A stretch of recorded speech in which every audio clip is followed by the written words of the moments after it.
When billionaire tech CEO Claire Hawthorne fled her own wedding in a rain-drenched gown, the world assumed she'd lost her mind. But standing at the modest apartment door of Ethan Brooks, her widowed employee, single father, and the quiet man who'd haunted her thoughts for 3 years, she knew the truth. She'd finally found it. One knock would destroy her reputation, shatter corporate dynasties, and ignite the scandal of the decade. But some loves refused to stay buried beneath boardroom politics and billion-dollar expectations. This is the story of a woman who chose truth over empire and discovered what power really means. If you believe courage starts with one impossible choice, stay with me until the end.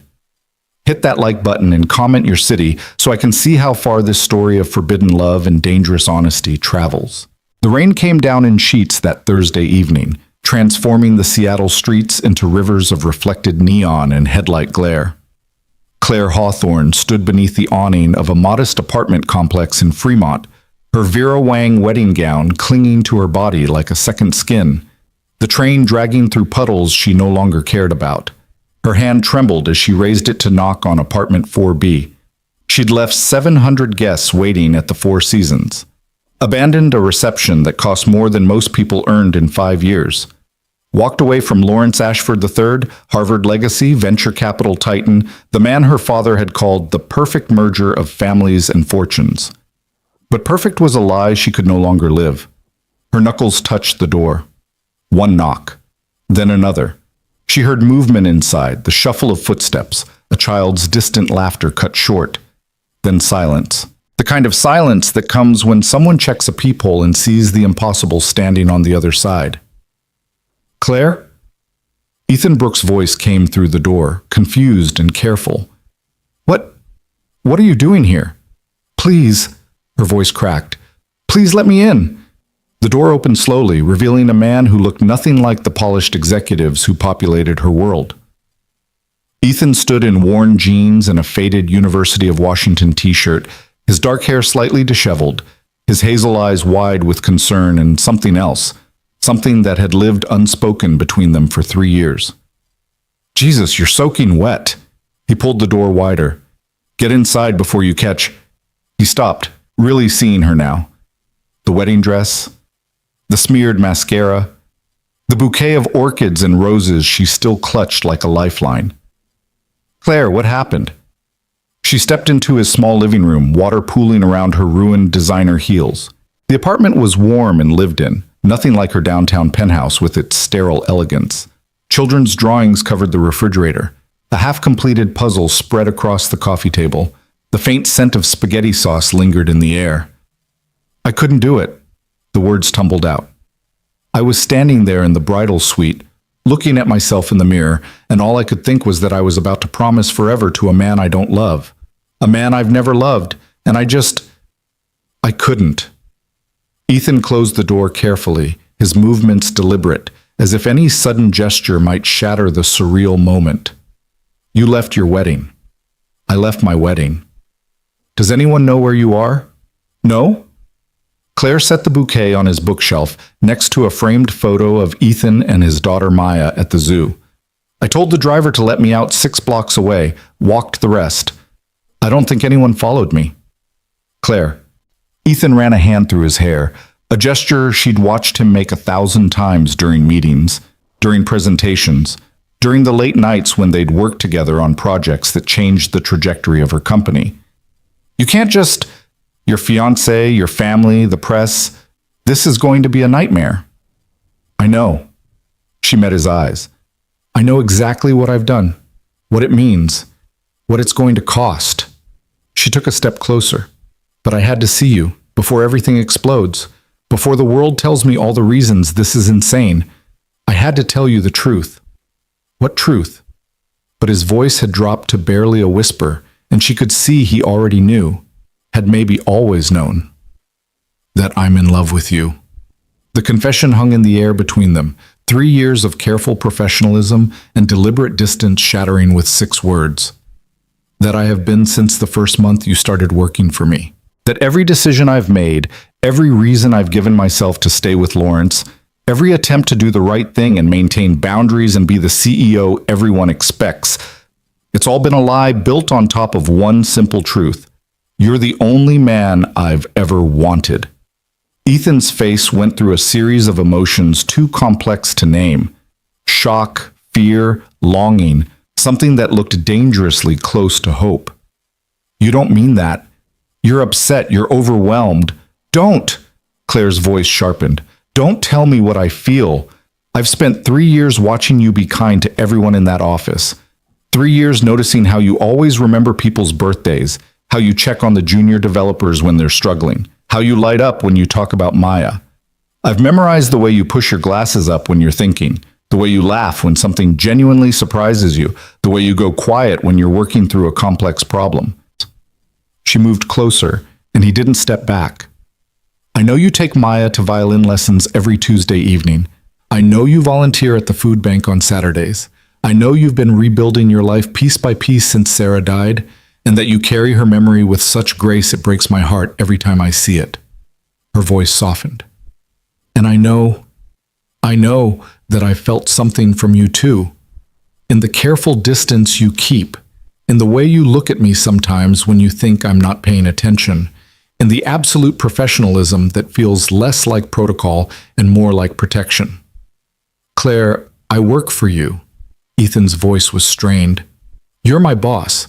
You're the CEO of a company worth billions. I'm a mid-level software architect raising a 6-year-old daughter in a 1-bedroom apartment. We can't. I know what the world sees. She was close enough now to touch him, but she didn't. Not yet. Trust fund princess and struggling widower.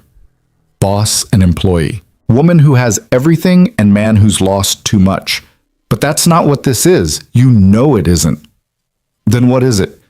The question came out raw. It's the only honest thing in my entire life. The silence that followed was broken by a small voice from the hallway. Daddy? Who's here? Both of them froze.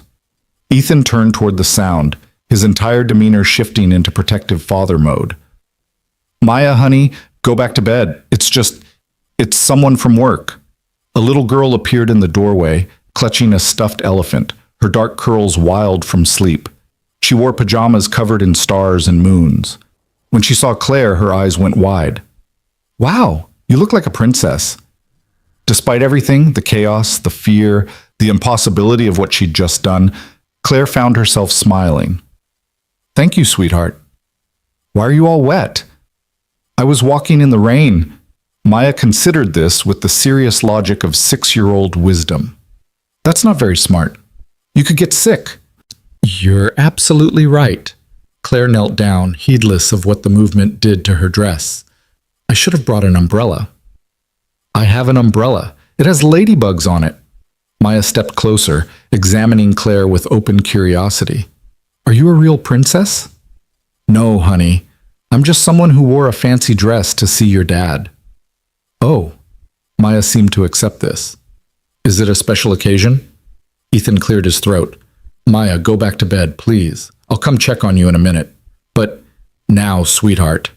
Something in his tone registered. Maya nodded, gave Claire one last curious look, and padded back down the hallway. They heard her bedroom door close softly. I should go. Claire stood, suddenly aware of how completely she'd disrupted his evening, his life, everything. I shouldn't have come here. I wasn't thinking clearly. Stop. Ethan's hand caught her wrist, gentle but firm. Don't run. Not now. Not after saying all of that. What do you want me to do? The question came out broken. Tell me what you want, Ethan, because I've been trying to figure it out for 3 years, and I still don't know. Every time I think I see something in the way you look at me, you pull back. Every time we work late, and the air between us feels like it's crackling with everything we're not saying, you find a reason to leave early. So tell me, am I crazy? Am I inventing something that doesn't exist because I'm so desperate to feel something real that I've projected it onto the kindest man in my orbit? You're not crazy. His grip on her wrist tightened slightly. You're not inventing anything. Then what? Sarah died 3 years ago. The words came out heavy with old grief. 3 years, 2 months, and 16 days. Brain aneurysm. She was making breakfast. Maya was watching cartoons. I was in the shower. By the time I found her on the kitchen floor, she was already gone. Claire's free hand rose to her mouth. The first year was just survival, getting Maya through it, getting myself through it, learning how to be both parents when I barely knew how to be one. The second year was rebuilding. New job, new city, new life where people didn't look at me with pity. He met her eyes. And then I walked into Tech Core Solutions for my first day, and you were standing in the lobby arguing with the coffee machine, and I felt something I hadn't felt since Sarah died. Something I had no right to feel. Not for my boss. Not for someone so far out of my league, we might as well live on different planets. I'm not out of your league. Claire, you're a billionaire. I'm a woman who's been sleepwalking through a life designed by other people. You're a man who rebuilt himself from ashes and turned into someone good, someone genuine, someone who makes me want to be honest instead of strategic. She stepped closer. You want to talk about leagues? I've spent 3 years in rooms full of powerful people who would sell their integrity for market share without blinking. You're raising a daughter with kindness and patience. You treat the janitor with the same respect you show the board members. You build things that matter and you don't need credit for it. Her voice dropped. You're so far above my league, it's not even funny. That's not how the world sees it. The world also thinks marrying Lawrence Ashford is a good decision. The world is wrong about a lot of things. Ethan released her wrist but didn't step back. They stood inches apart, 3 years of careful distance finally collapsing. This can't work. You know that. Even if we both feel this, the optics alone would destroy you. Your board would revolt. The press would crucify you. And Maya, his voice caught.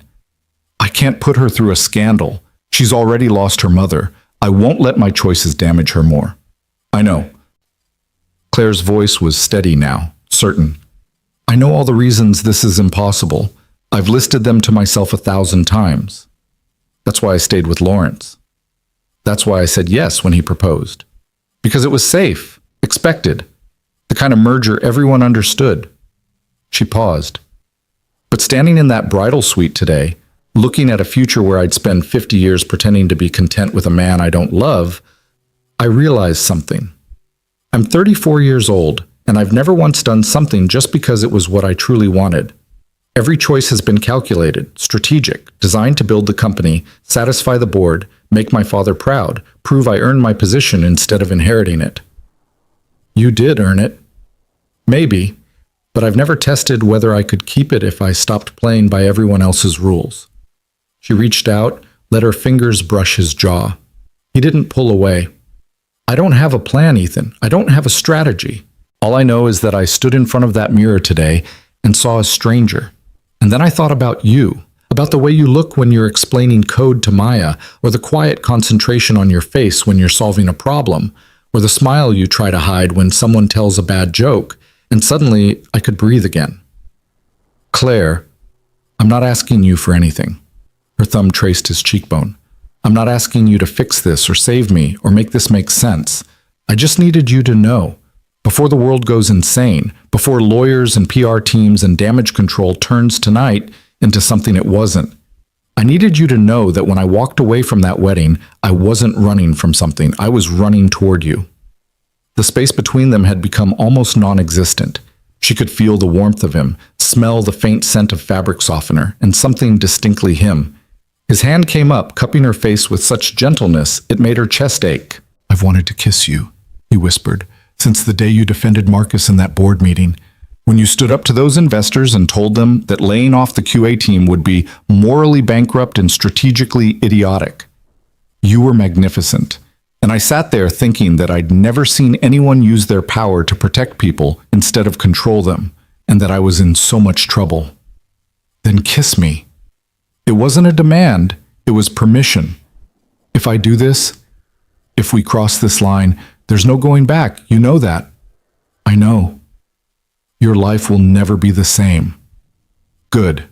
I don't want it to be the same, I want it to be real. He kissed her. Soft at first, almost hesitant, as if 3 years of wanting had made him forget how. But then Claire's hand slid into his hair, and his arms came around her waist, and the kiss deepened into something that felt like coming home and jumping off a cliff at the same time. When they finally broke apart, both breathing hard, Ethan rested his forehead against hers. What have we done? The most terrifying thing possible. Claire's smile was shaky but genuine. We told the truth. Her phone buzzed in the small purse she'd somehow managed to keep clutched during her escape, then buzzed again and again. The world was catching up. She pulled it out, saw 17 missed calls from her father, 12 from Lawrence, 23 from her assistant, and a series of increasingly frantic texts from her mother. Where are you? Everyone is looking for you. Lawrence is beside himself. This is unacceptable, Claire. Call me immediately. And then, from her father, whatever you're doing, stop. Come home. We'll fix this. They'll fix it. Claire's voice was hollow. They'll spin it. Mental breakdown, cold feet, overwhelmed by pressure. They'll have me back at Lawrence's side by morning with some carefully crafted statement about love-conquering doubts. Will you go? Ethan's voice was carefully neutral, giving her space to choose. No. The word came out strong, clear. I won't go back. I won't fix it. I won't let them turn tonight into something it wasn't. Then what will you do? I don't know. She looked at him, really looked at him, taking in the concern and fear and impossible hope written across his face. But I know I won't lie anymore. Not about this. Not about what I feel. Claire, they'll destroy you. Your father, Lawrence, the board, they have power, resources. They'll make this as painful as possible. Let them try. There was steel in her voice now, the same steel that had built a company from her father's legacy into something tripled in value. I didn't get where I am by backing down from difficult fights. This is different. This is personal. Exactly. She kissed him again, quick and fierce. This is the first fight that's ever really been mine. Her phone rang. Her father. She declined the call. You should answer, Ethan said. Avoiding them will only make it worse. I know, but I need one more minute. One more minute where it's just us and the truth and nothing else. They stood there in his small living room, her in her ruined wedding dress, him in his worn t-shirt and jeans, while outside the rain continued to fall, and somewhere across the city, 700 guests were learning that Claire Hawthorne had vanished from her own wedding. What happens now? Ethan asked quietly. Now I face it. All of it. The consequences. The fallout. The scandal. She straightened her spine, feeling something shift inside her. The CEO mask sliding back into place, but different now, backed by truth instead of performance. But I need to know something first. What? Are you with me? Because I can't control what happens next. I can't promise this won't touch you and Maya. I can't guarantee the board won't force me out or that the press won't make our lives hell. All I can promise is that I meant every word I said tonight, that I'm done pretending, that I'm going to fight for this, for us, with everything I have. She paused. But I need to know if you want me to, if you're willing to take this risk, because if you're not, if you need to protect Maya, if this is too much, if you need me to walk away, I will. I'll find a way to keep you out of it. Claire. He stopped her spiraling with a hand on her cheek. I lost Sarah. I know what it's like to have someone ripped away without warning, without choice, to spend the rest of your life wondering what if and never getting an answer. His voice was thick with emotion. I'm terrified. I'm terrified for Maya, for you, for what this could mean. But I'm not going to let fear make me choose wrong again. I'm not going to be the reason you look back in 20 years and wonder what might have happened if someone had been brave enough to meet you halfway. You mean, I'm with you, whatever comes, however bad it gets. I'm with you. The kiss that followed was different from the first, not tentative or exploratory, but claiming, a promise made in the space between heartbeats. When her phone rang again, Claire answered, Where the hell are you? Her father's voice was cold fury barely contained. I'm safe, Dad. That's all you need to know right now. Safe? You humiliated this family, embarrassed Lawrence, made us all look like fools. Get back here immediately. No. The silence on the other end was shocked. Claire rarely defied her father directly. What did you say? I said no. I'm not coming back. I'm not marrying Lawrence. And before you start planning how to fix this or spin this or manage this, you need to know something. I didn't leave because I was scared or confused. I left because I don't love him. I've never loved him, and I'm done pretending I do just because it makes good business sense. This isn't about love, Claire. This is about legacy, partnership. The merger of two families who have built. I don't care about the merger. Her voice cut through his. I don't care that Lawrence's family has connections we need or that his venture capital firm could help our expansion. I care that I almost promised forever to someone I couldn't even like, let alone love, because everyone told me it was the smart play. You're being irrational. Maybe. Or maybe I'm being honest for the first time in my life. You'll regret this. When the board demands answers, when the press tears you apart, when you realize what you've thrown away, then I'll regret it. But at least it will be my choice, my consequence, my life. She glanced at Ethan, drew strength from his steady presence. I spent 3 years building what you started into something bigger, better.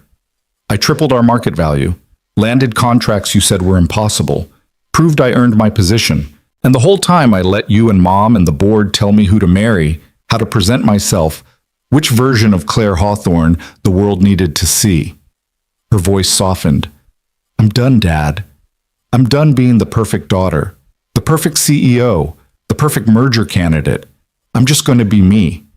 And if that's not enough, then you and the board can find someone else to play the part. If you don't fix this, if you don't come back and make this right, there will be consequences. I know, I'm counting on it, because maybe consequences are what I need to finally figure out who I actually am when I stop trying to be who everyone else needs. She ended the call. Her hands were shaking. Ethan took them in his, warm and solid and real. That was terrifying, she admitted. That was brave. Same thing, I think. A sound from the hallway made them both turn. Maya stood there again, elephant clutch tighter now, her small face worried. Daddy? Why is the princess crying? Claire touched her face, surprised to find tears there. Ethan moved to his daughter, kneeling to her level. She's okay, sweetheart. Sometimes grown-ups cry when they're scared and brave at the same time. Is she staying? The question hung in the air, simple and impossible. Not tonight, baby, but maybe... He looked at Claire. Maybe she'll visit again soon. Okay. Maya seemed to accept this. You should give her dry clothes. Sarah always said nobody thinks clearly when they're cold and wet. The casual mention of his late wife, so natural for Maya, so clearly part of their daily life, made something squeeze in Claire's chest. This wasn't just about her and Ethan. This was about a little girl who'd already lost one important woman, who might lose more if this went badly. Your daughter is very wise, Claire said softly. She gets it from her mom. Ethan's voice was gentle with old grief and present love. I should go, Claire said. Find a hotel, figure out my next move. I've disrupted your evening enough. Where will you go? I don't know, somewhere the press won't think to look.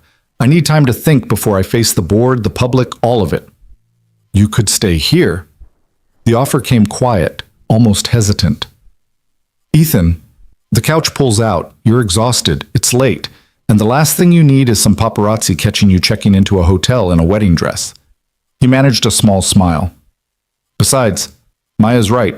You should get dry. This is already complicated enough without me staying over.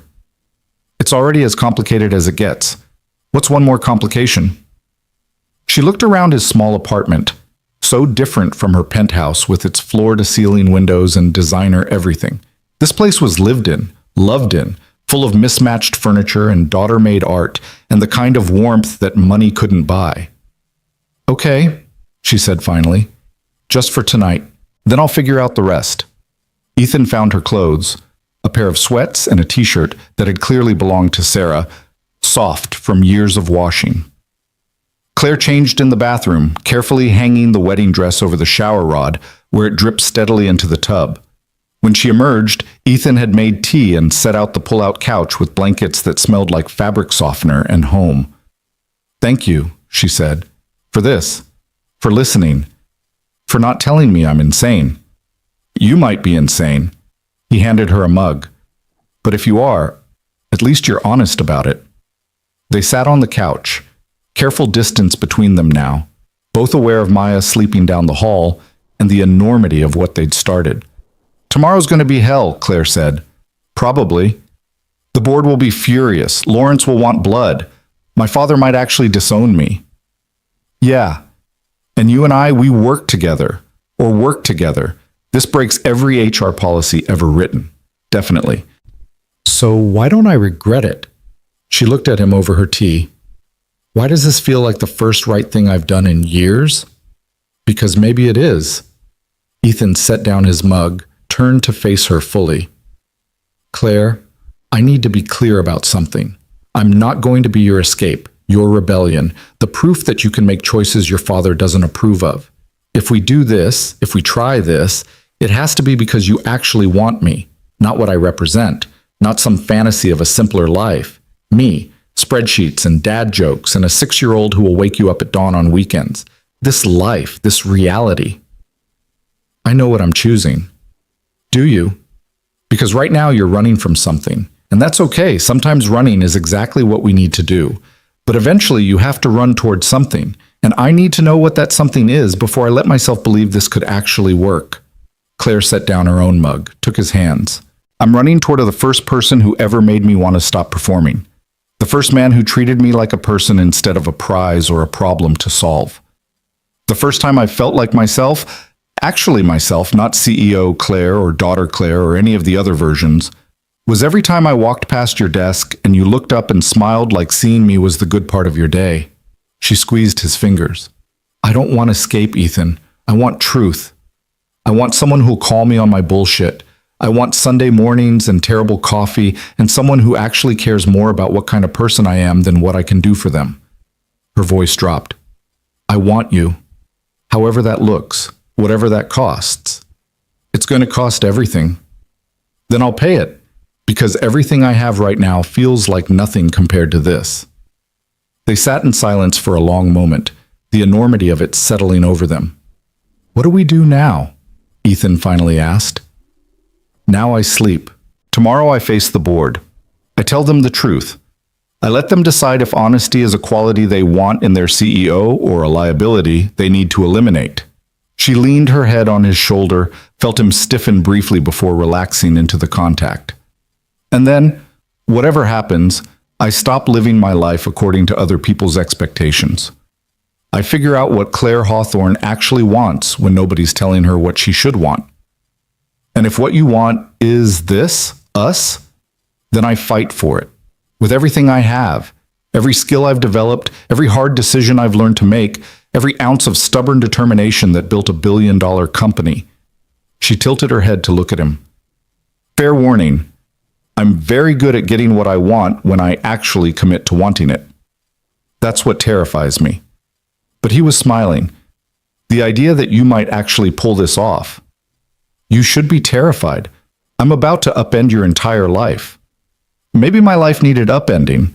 Claire stood, suddenly exhausted in a way that went bone deep. I should sleep. Tomorrow's going to be brutal. Yeah. Ethan stood too. Claire? Yeah? Thank you for being brave enough to knock on my door, for trusting me with this, for... He stopped, searching for words. For making me feel like maybe Sarah wasn't the only woman I'd ever love. I didn't think I'd feel that again. Tears pricked her eyes. Thank you for answering the door. He kissed her forehead, gentle and chaste, then disappeared into his bedroom. Claire lay down on the pull-out couch, surrounded by the sounds of Ethan's life. The hum of the refrigerator, the distant traffic, the creak of old apartment buildings settling.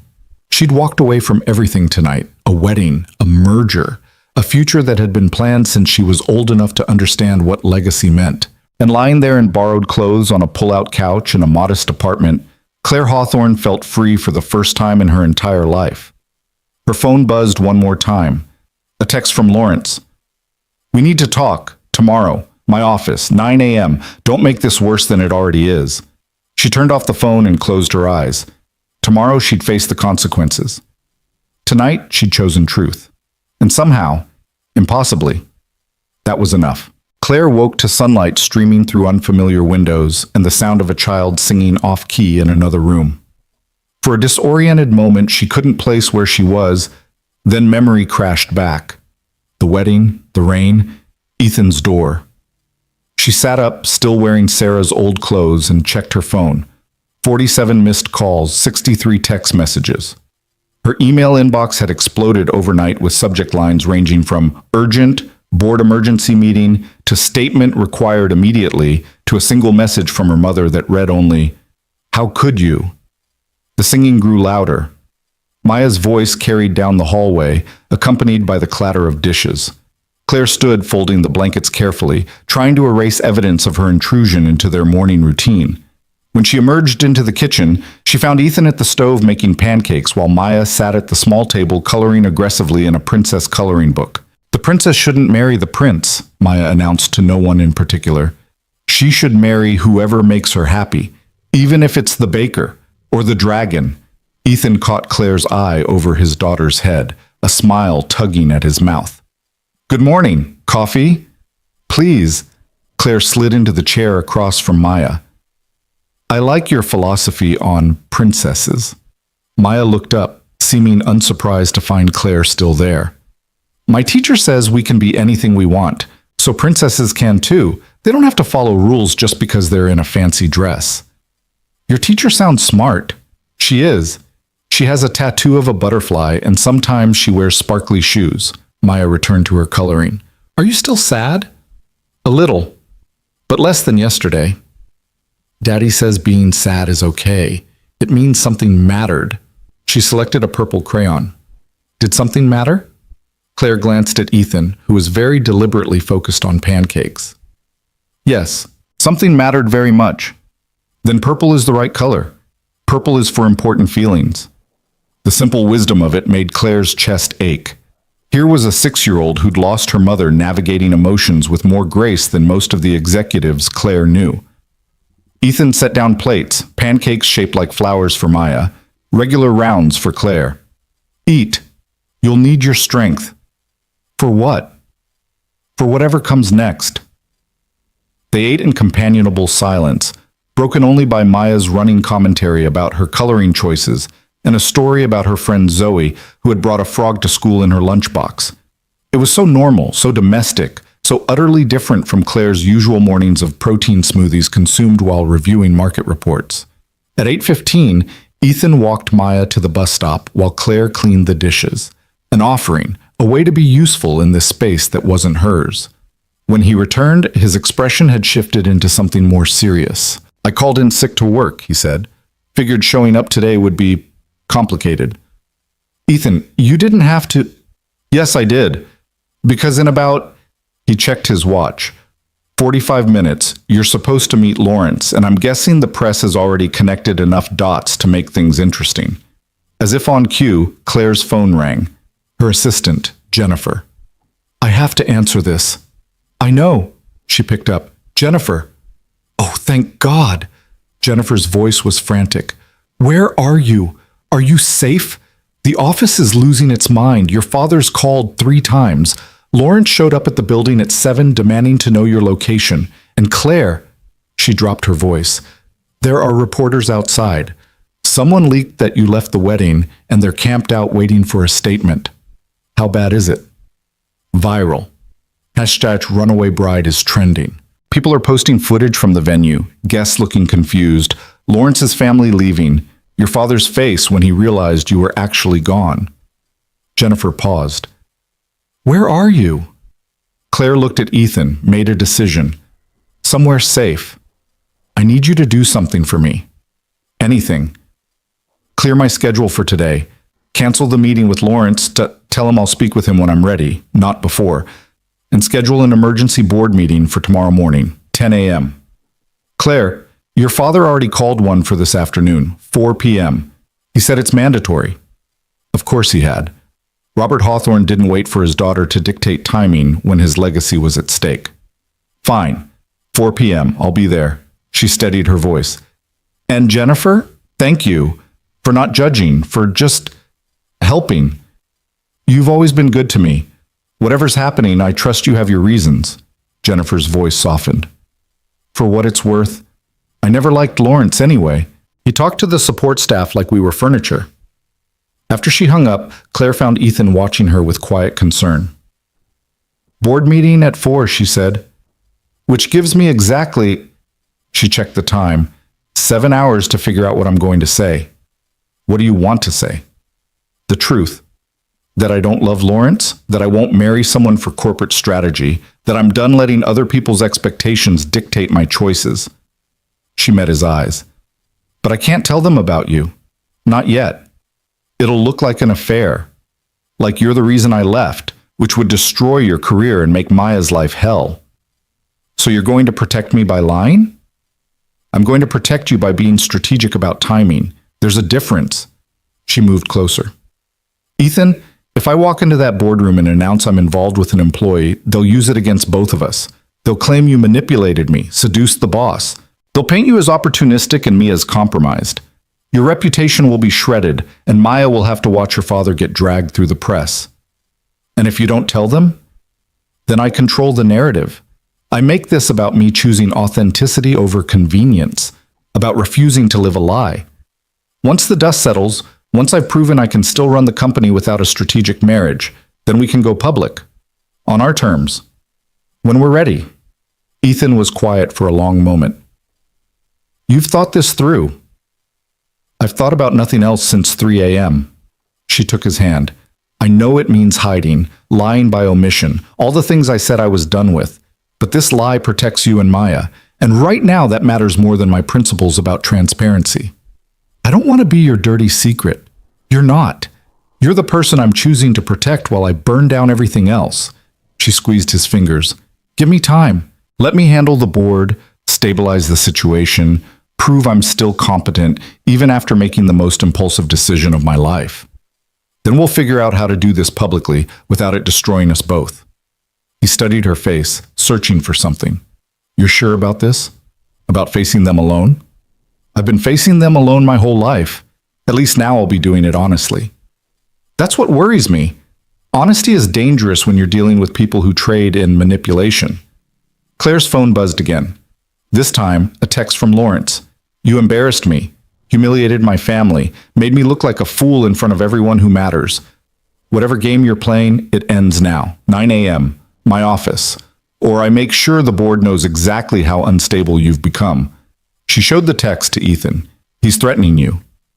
He's scared. Men like Lawrence don't handle rejection well, especially not public rejection. She typed back. I'll be there. But this isn't a negotiation. You shouldn't go alone, Ethan said. He's angry. Wounded pride makes people dangerous. I can handle Lawrence. I know you can. That's not the point. He moved to the window, looking out at the street below. The point is, you shouldn't have to. You shouldn't have to manage his ego while dealing with everything else. Welcome to being a woman in power. Managing male egos is half the job description. The bitterness in her voice made him turn. That's not okay. No, but it's reality. She joined him at the window. Lawrence will bluster and threaten and try to make me feel guilty for embarrassing him. He'll frame this as me being irrational, emotional, incapable of clear judgment. He'll probably offer to take me back if I apologize publicly, frame it as cold feet overcome by his magnanimous forgiveness. And you'll refuse, clearly, finally. I'll tell him the truth he's been avoiding. I don't love him, never did. And I'm not going to spend my life pretending otherwise just to make him feel better about himself. Ethan's hand found hers. He won't take it well. Good. Maybe learning that he can't buy or manipulate his way through everything will be character building. Despite the tension, Ethan smiled. You're terrifying when you're decisive. You say that like it's a bad thing. It's not. It's... He stopped, seeming to reconsider his words. It's exactly what I'd expect from a woman who walked away from a billion-dollar wedding because she'd rather face consequences than live a lie. At 8:50, Claire changed back into her wedding dress, the only clothes she had. The irony wasn't lost on her. Walking into Lawrence's office wearing the dress she was supposed to marry him in felt like a particular kind of poetry. I could come with you, Ethan offered again as she prepared to leave. No, this is something I need to do alone. She kissed him, quick and fierce. But thank you, for last night, for this morning, for making me feel like choosing truth wasn't insane. It might still be insane. Then at least it's my insanity. She took a car service to Lawrence's downtown office, a gleaming tower of steel and glass that housed Ashford Capital and spoke of old money trying to look modern. Security recognized her immediately, their professional masks slipping into poorly concealed shock at her appearance. "Mr. Ashford is expecting you," the receptionist said carefully, not mentioning the wedding dress. 42nd floor. The elevator ride felt endless. Claire watched herself in the mirrored walls, a woman in a ruined Vera Wang gown, hair barely tamed, makeup from yesterday smudged and faded. She looked nothing like the polished CEO who'd stood in boardrooms and commanded respect. She looked real.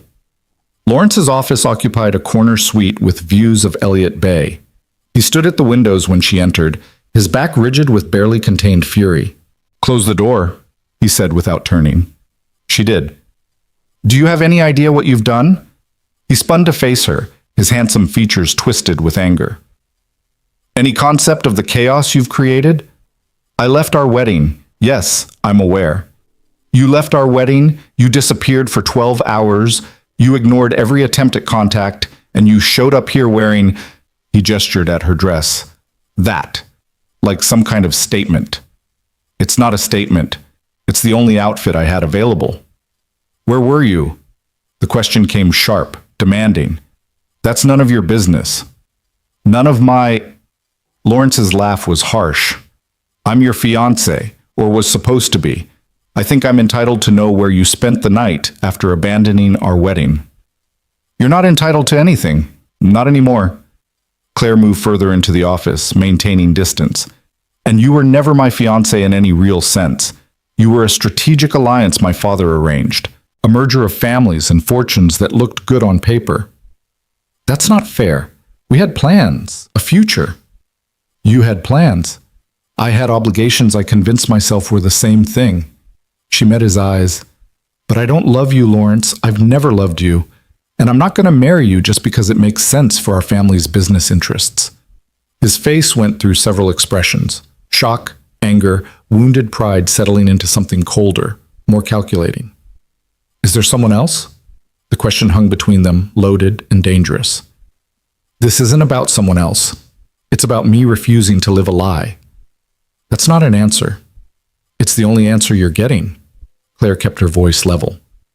"What happened yesterday? What I did? It wasn't about you. Not really. It was about me finally being honest about what I want from my life." "And what you want doesn't include me." "No, it doesn't. I'm sorry if that hurts your pride, but it's the truth." Lawrence moved to his desk, poured himself scotch despite the early hour. "Your father called me 3 times. Very concerned about your mental state. Suggested that perhaps you'd been under too much stress, that maybe we should consider a postponement rather than a cancellation."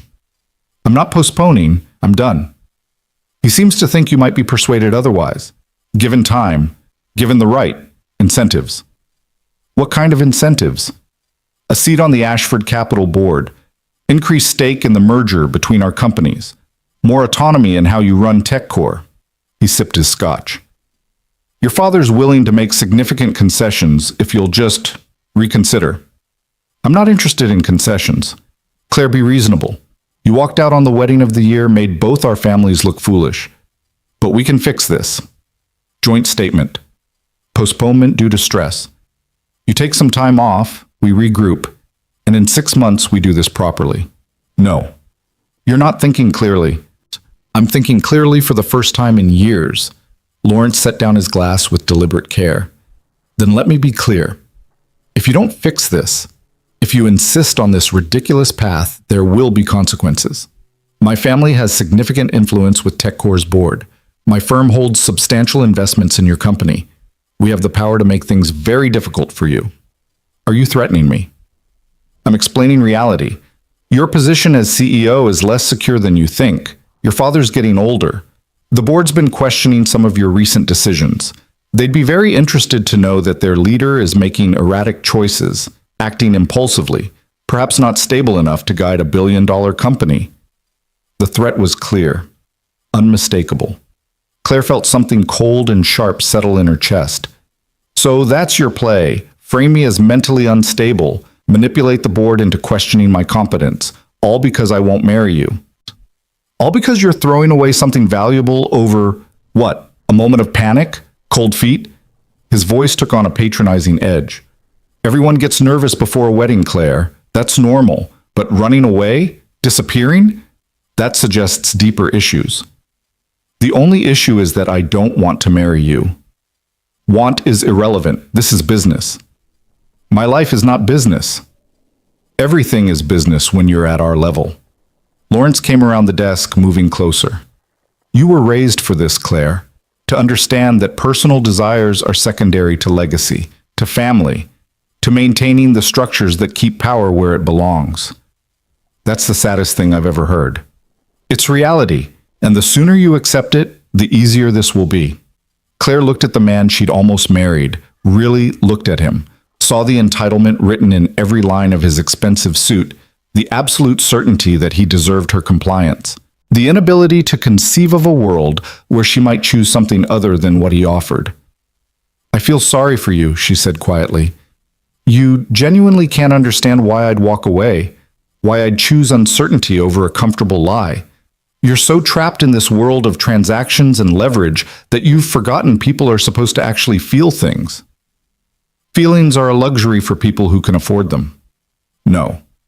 Feelings are what make us human. Everything else is just negotiation. Lawrence's expression hardened. You're making a mistake. Maybe, but it's my mistake to make. The board meeting this afternoon, I'll be there, and I'll be explaining to them exactly why you're not fit to continue as CEO. Your father might protect you, but the other board members, they care about stability, competence. They won't tolerate leadership that acts on impulse. Then I guess we'll see what they decide. Last chance, Claire, come back. Apologize. We'll fix this together. No.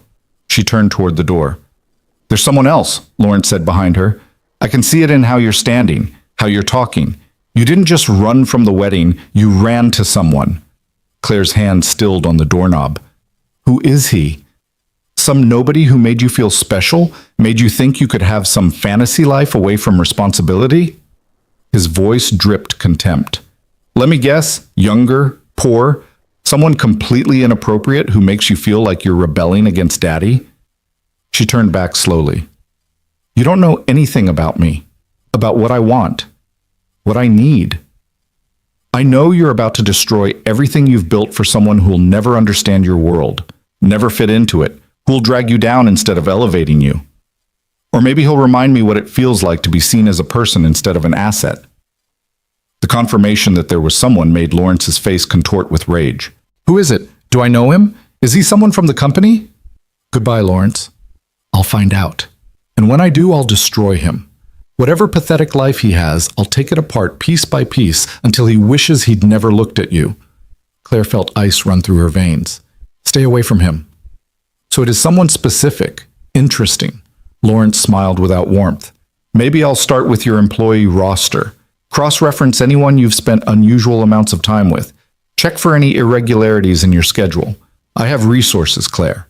I will find out who he is. You do that, and I'll make sure every reporter in this city knows exactly what kind of man you are. How you threaten people. How you tried to leverage board positions to force me into marriage. How you're using your firm's investments as a weapon. Who'll believe you? Scorned bride making accusations against the man she humiliated? Everyone. Because unlike you, I have a reputation for honesty. And because I'll have proof. She pulled out her phone, stopped the recording she'd started the moment she walked into his office. Every threat, every manipulation, every word about using your influence to damage my career, all recorded. Lawrence's face went white. You can't. I can. And I will if you come anywhere near the man I care about. You want to fight me in the boardroom? Fine. That's fair game. But you threaten him. You threaten his family. You make any attempt to use your resources to hurt him. Her voice went cold. And I will burn your reputation to the ground so thoroughly that no amount of family money will rehabilitate it. You're bluffing. Try me. See what happens when you back a woman with nothing left to lose into a corner. She left before he could respond, taking the elevator down 42 floors, with her heart pounding and her hands shaking. Only when she reached the street did she let herself breathe. Her phone buzzed. Ethan. How did it go? She typed back. He threatened to find out who I was with and destroy them. I told him I'd destroy him first. Claire, I recorded everything. Insurance. He won't touch you. That's not what I'm worried about. What are you worried about? You, fighting this alone. The words made her eyes sting. She stood on a Seattle street corner in a ruined wedding dress, corporate warriors circling, her entire life balanced on the edge of collapse. And someone was worried about her. I'm okay. Heading to the office to prepare for the board meeting. I'll call you after. Be careful. Always. She wasn't, though. Careful had never been her strong suit when she actually cared about something. The TechCore building looked the same as always, glass and steel and the logo she'd redesigned 3 years ago. But walking through the lobby felt different. People stared, whispered. Her wedding dress drew eyes like a beacon. Jennifer met her at the executive elevator, professional mask firmly in place. Conference room C is ready. I brought your emergency office clothes. And coffee. You'll need coffee. You're a miracle. I'm loyal to good bosses. There's a difference. In the conference room, Claire changed into the black suit she kept for unexpected meetings, then spent 2 hours reviewing financials, recent decisions, everything the board might use against her. At 3:30, her father arrived. Robert Hawthorne looked every inch the titan who'd built TechCore from nothing. Silver hair perfectly styled, suit custom tailored, expression carved from granite. We need to talk, he said. Before the meeting. I don't think we do. Claire, please, 5 minutes. She'd never been able to refuse him completely. They moved to her private office, the city sprawling below them through floor-to-ceiling windows. You're my daughter, he started. I love you. You know that. But you're also the CEO of my company. And what you did yesterday, it wasn't just personal. It was professional suicide. I disagree. The board is furious. Lawrence's family is calling for your removal. Our investors are panicking about leadership stability. He moved closer. I've spent the last 18 hours trying to protect you, trying to convince people this was temporary insanity brought on by stress. But you're not making it easy. I don't want to make it easy. I want to tell the truth. The truth? The truth is you abandoned a wedding in front of 700 people, made us all look like fools, destroyed a strategic alliance that took years to build. His voice rose. What truth could possibly justify that? The truth that I don't love him, that I've been lying to myself and everyone else because I thought that's what being a good CEO required, that I'd rather face consequences than spend 50 years pretending to be happy. Robert's expression softened slightly. You think I don't understand? You think your mother and I married for love? This was an arrangement. 2 families, beneficial merger. We made it work because that's what adults do. I don't want to make it work. I want to actually live. Living is a luxury we don't have. We have responsibilities, legacies, people depending on us. Then maybe I'm not the right person to carry that legacy. The words hung between them, radical and terrifying. Don't say that, Robert said quietly. Don't even think it. You're exactly the right person. You tripled our value, landed contracts I couldn't have imagined. You earned this position. Then trust me to know what I need.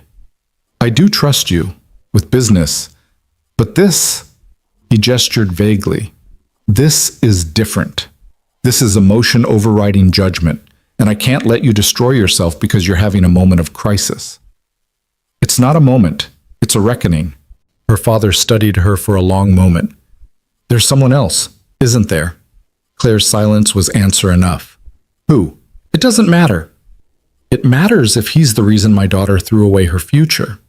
He's not the reason. He's the reminder that I deserve better than a marriage of convenience. She met her father's eyes. Do you love Mom? Actually love her? Or is it just comfortable? That's not fair. It's a simple question. Robert moved to the window, looking out at the city he'd conquered. Your mother and I have built something. Partnership, respect, shared goals. Love grows from that, in time. That's not an answer. It's the only answer I have. He turned back. And it's been enough. It's sustained us for 38 years, given us you, built this empire. That's more than most people get from chasing fairy tales. I don't want a fairy tale.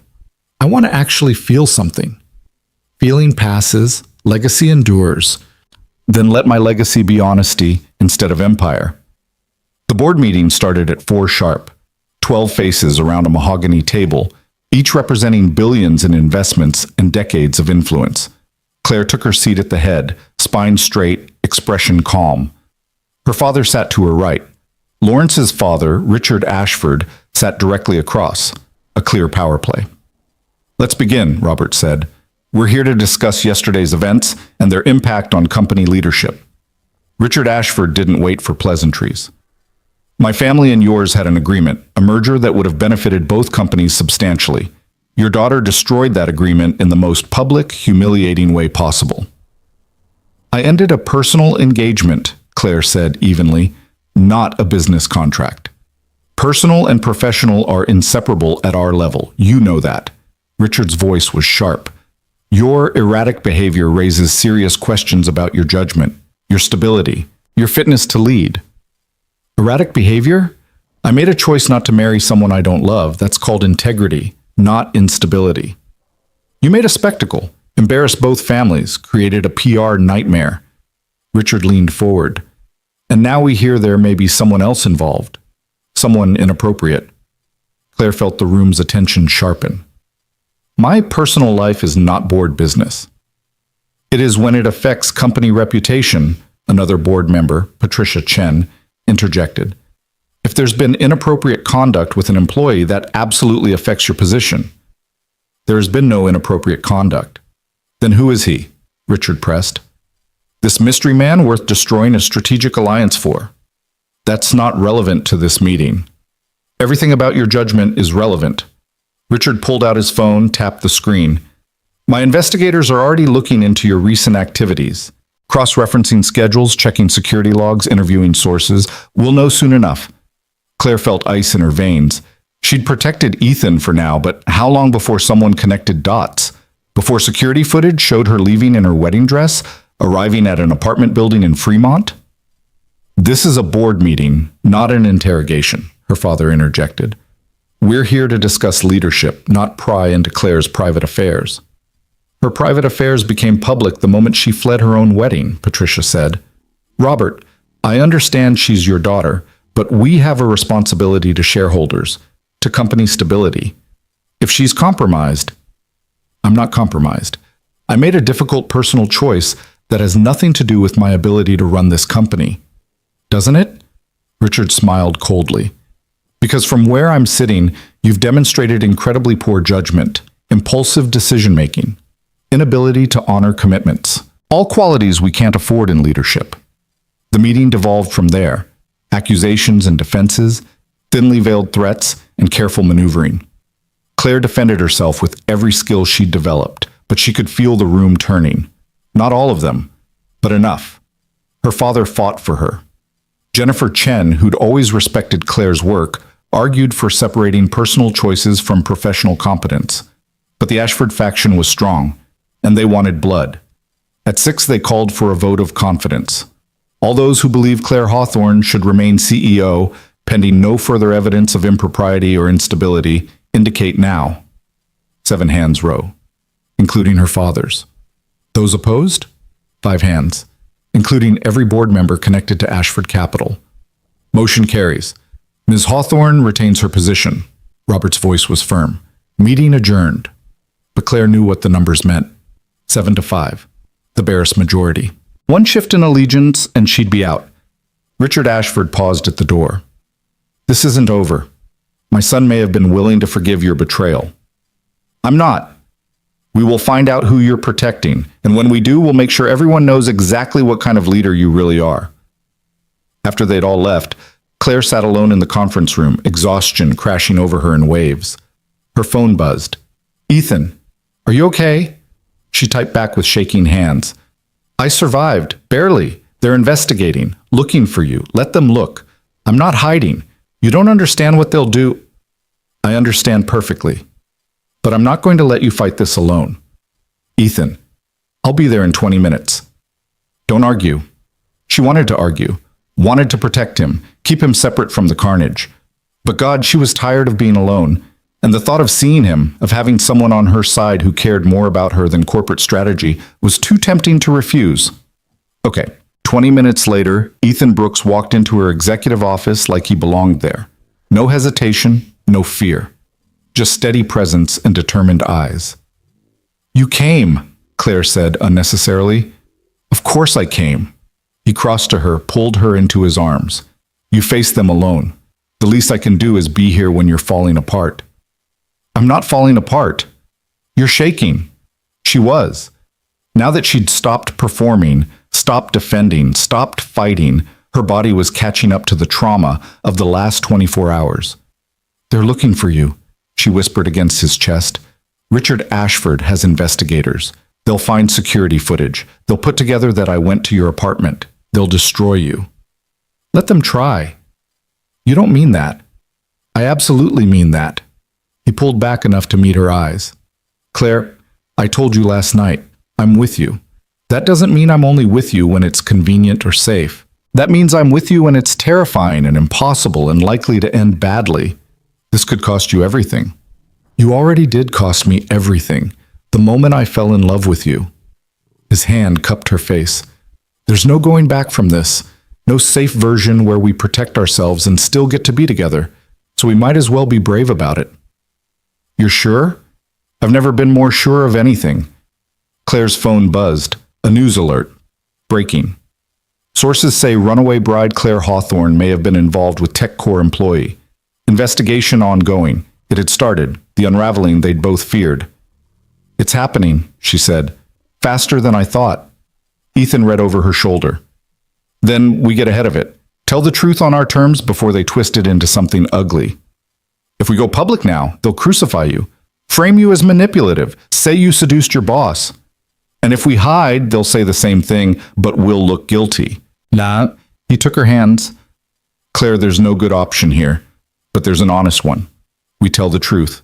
We own it. We face whatever comes together." She looked at this man, this good, steady, impossible man who'd somehow become the most important person in her carefully constructed world. "Okay," she said. "Okay. We tell the truth." "Now?" "Now." They drafted a statement together. Short, direct, true. "I left my wedding because I don't love Lawrence Ashford and never have. I have feelings for someone else, Ethan Brooks, a TechCore employee. Our relationship began after my engagement and was never inappropriate. I take full responsibility for my choices and their consequences. I will not apologize for choosing honesty." "Are you ready?" Ethan asked, his finger hovering over the send button. Claire took a breath, thought about everything she was about to unleash, the scandal, the judgment, the board's fury, the press-feeding frenzy. Then she thought about spending the next 50 years pretending to be someone she wasn't. "Send it." He did. And together, they watched the world explode. The statement went live at 6:47 p.m. on a Friday evening. By 7, Claire's phone had received over 300 notifications. By 7:30, the story had been picked up by every major news outlet in Seattle. By 8, it was national. Claire stood at her office window watching the city lights flicker to life while her world caught fire online. Ethan sat at her desk, monitoring the media response on his laptop, his expression growing grimmer with each refresh. "They're calling you reckless," he said quietly, "saying you threw away a fortune for a fling, that you've lost perspective." "What are they saying about you?" His silence was answer enough. "Ethan, tell me." "That I'm a gold digger, an opportunist, that I saw a vulnerable woman and manipulated her for my own gain." He looked up, pain etched across his features. "One article is questioning my fitness as a father, suggesting that someone who'd pursue his boss might not have appropriate boundaries with his daughter." Claire's hands clenched into fists. "That's disgusting." "That's reality. We knew this would happen. Knowing it and watching it are different things." She moved away from the window, began pacing. "They're going after Maya, a 6-year-old child, because her father fell in love with the wrong person. She doesn't read the news, she won't see it. But her friends' parents will, her teachers will. In a week, she'll be the kid whose dad is all over the internet for sleeping with his billionaire boss. We didn't sleep together. You think that matters? Truth is irrelevant when scandal is more interesting." Claire's voice was bitter. "God, I should have protected you better. Should have thought through—" "Stop," Ethan stood, cross to her. We made this choice together. You don't get to take all the blame. I'm the one with resources, power. I should have used them to shield you instead of what? Lying? Hiding? Spending years sneaking around like we were doing something wrong? He caught her shoulders, made her look at him. This is terrible. It's ugly. It's exactly as bad as we feared. But it's also honest. And I'll take honest and brutal over comfortable and false every single time. Her phone rang. Jennifer. Your father wants to see you. Now. He's waiting in the conference room. Tell him I'll be there in 5 minutes. Claire, he's not alone. The full board is here. Claire felt her stomach drop. It's almost 9 p.m. on a Friday. I know. They called an emergency session 10 minutes after your statement went live. Of course they had. She'd just handed them everything they needed to remove her. I'm on my way.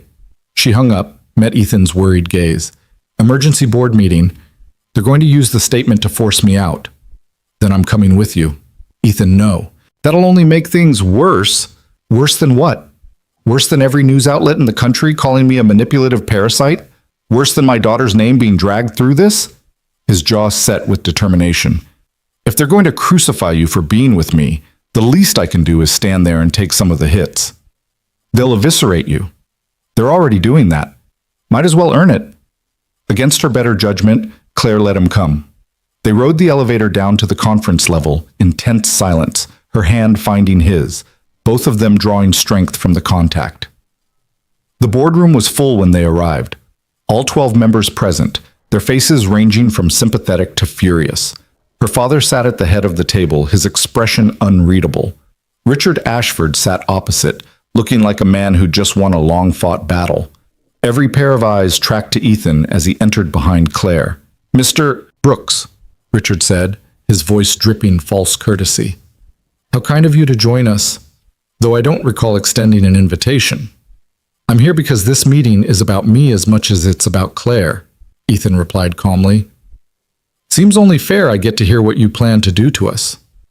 What we plan to do is restore sanity to this company's leadership, Patricia Chen interjected. Claire, what were you thinking? Releasing that statement without board approval? Confirming an inappropriate relationship with a subordinate? There was nothing inappropriate. Our relationship began after my engagement ended. Your engagement ended yesterday, and you were at his apartment last night in your wedding dress. Richard pulled out a tablet, turned it to show security footage. Building cameras captured you entering his residence at 8:37 p.m.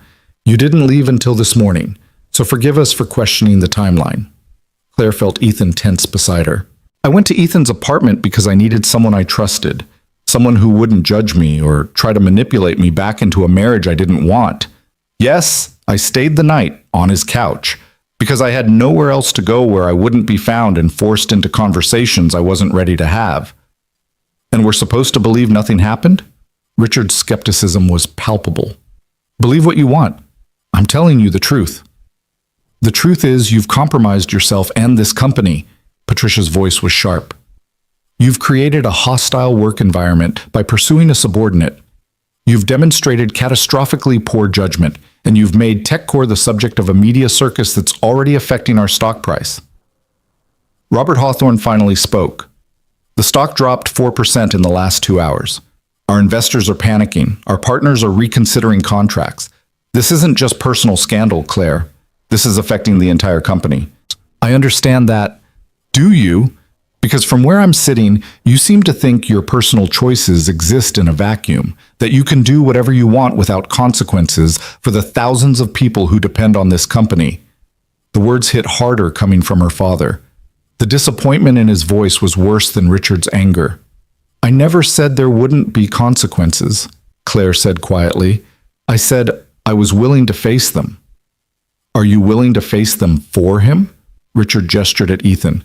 For your employees, for your father who built this company from nothing?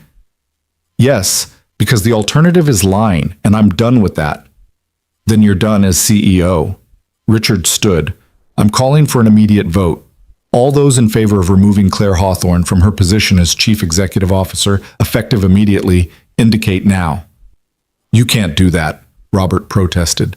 There are procedures, due process, which she violated by engaging in a relationship with an employee, by creating exactly the kind of scandal that damages shareholder value, by demonstrating she prioritizes personal desires over company welfare. Richard's voice was cold. We have cause. We have grounds, and we have the votes. Ethan stepped forward. Before you vote, you should know something. Claire didn't pursue me. I pursued her. The room went silent. What? Claire turned to him. It's true. I'm the one who crossed lines first. 3 months ago, I stayed late working on the Mitchell project. Claire was still in her office. I brought her coffee. We talked, and I told her I thought she was remarkable, not as a boss, as a person. Ethan's voice was steady despite the weight of 12 sets of eyes on him. She shut it down immediately, told me it was inappropriate, that we needed to maintain professional boundaries. I apologized and backed off. But I didn't stop feeling what I felt. Mr. Brooks, you're not helping your case, Patricia said. I'm not trying to help my case. I'm trying to tell you the truth about who pursued whom. He looked at Richard. You want to paint Claire as someone who abused her power? Who manipulated an employee? You're wrong. She did everything right. Maintained distance. Never acted on anything. Never even acknowledged there might be something there. Not until after she left that wedding, not until she'd already made the choice to walk away from Lawrence for her own reasons. That's a convenient narrative, Richard said. It's the truth. And if you want to fire someone for crossing professional lines, fire me. I'm the one who made it complicated first. Claire grabbed his arm. Ethan, stop. Don't sacrifice yourself. I'm not sacrificing anything. I'm making sure they know the facts before they destroy you for something that wasn't your fault. He turned back to the board. Claire Hawthorne is the best CEO this company has ever had. She tripled your value. She landed contracts that changed your market position. She turned her father's regional success story into a national powerhouse. And you're ready to throw that away because she fell in love with someone you think is beneath her? It's not about who she loves, Patricia said, though her voice had softened slightly. It's about judgment, optics, the appearance of impropriety. Then let's talk about optics. Ethan's voice gained strength. What does it say about this company if you fire the CEO who told the truth, who refused to marry someone for business reasons, who chose honesty over convenience? You think that makes you look principled? It makes you look like you value appearances over integrity. We value stability, Richard shot back. Something your girlfriend has destroyed. She destroyed a comfortable lie. There's a difference. Robert Hawthorne had been watching this exchange with an unreadable expression. Now he spoke, his voice measured. Mr. Brooks, you clearly care about my daughter. That's admirable. But this isn't about feelings. This is about whether Claire can continue to lead effectively given what's happened. Can she lead effectively? She's been doing it all day. Faced down Lawrence. Sat through your interrogation this afternoon. Released a statement taking full responsibility. And she's still here. Still fighting, still trying to do right by this company, even though you're all ready to abandon her. Ethan's voice was fierce now. You want to know about leadership? Watch what she does next, because I guarantee you, Claire Hawthorne will handle this crisis better than anyone else in this room would. The silence that followed was heavy with consideration. Finally, Jennifer Chen spoke, one of the board members who'd voted for Claire earlier. Robert, may I suggest something? Of course. We're making this decision in crisis mode, reacting instead of thinking strategically. She looked at Claire. You've admitted to a relationship with an employee. That's grounds for discipline, yes, but it's not necessarily grounds for removal, not if we handle it properly. What are you suggesting? Patricia asked. A formal ethics review. Independent investigation into the timeline and nature of the relationship. If it's confirmed that nothing inappropriate happened while Claire was engaged or before the relationship was disclosed, we move forward with appropriate measures, mandatory training, revised policies, whatever's needed. But we don't throw away our most successful CEO over a personal choice that didn't actually violate policy until we have all the facts. That could take weeks, Richard protested. Meanwhile, the media circus continues. The media circus continues either way, Jennifer interrupted. But if we fire Claire now, we look reactive, scared, like we're caving to pressure instead of following our own procedures.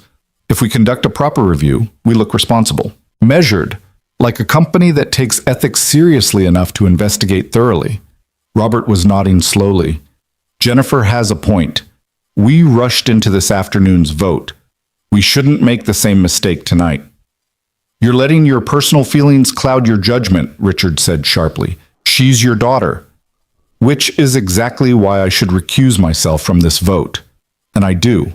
Officially. Robert stood.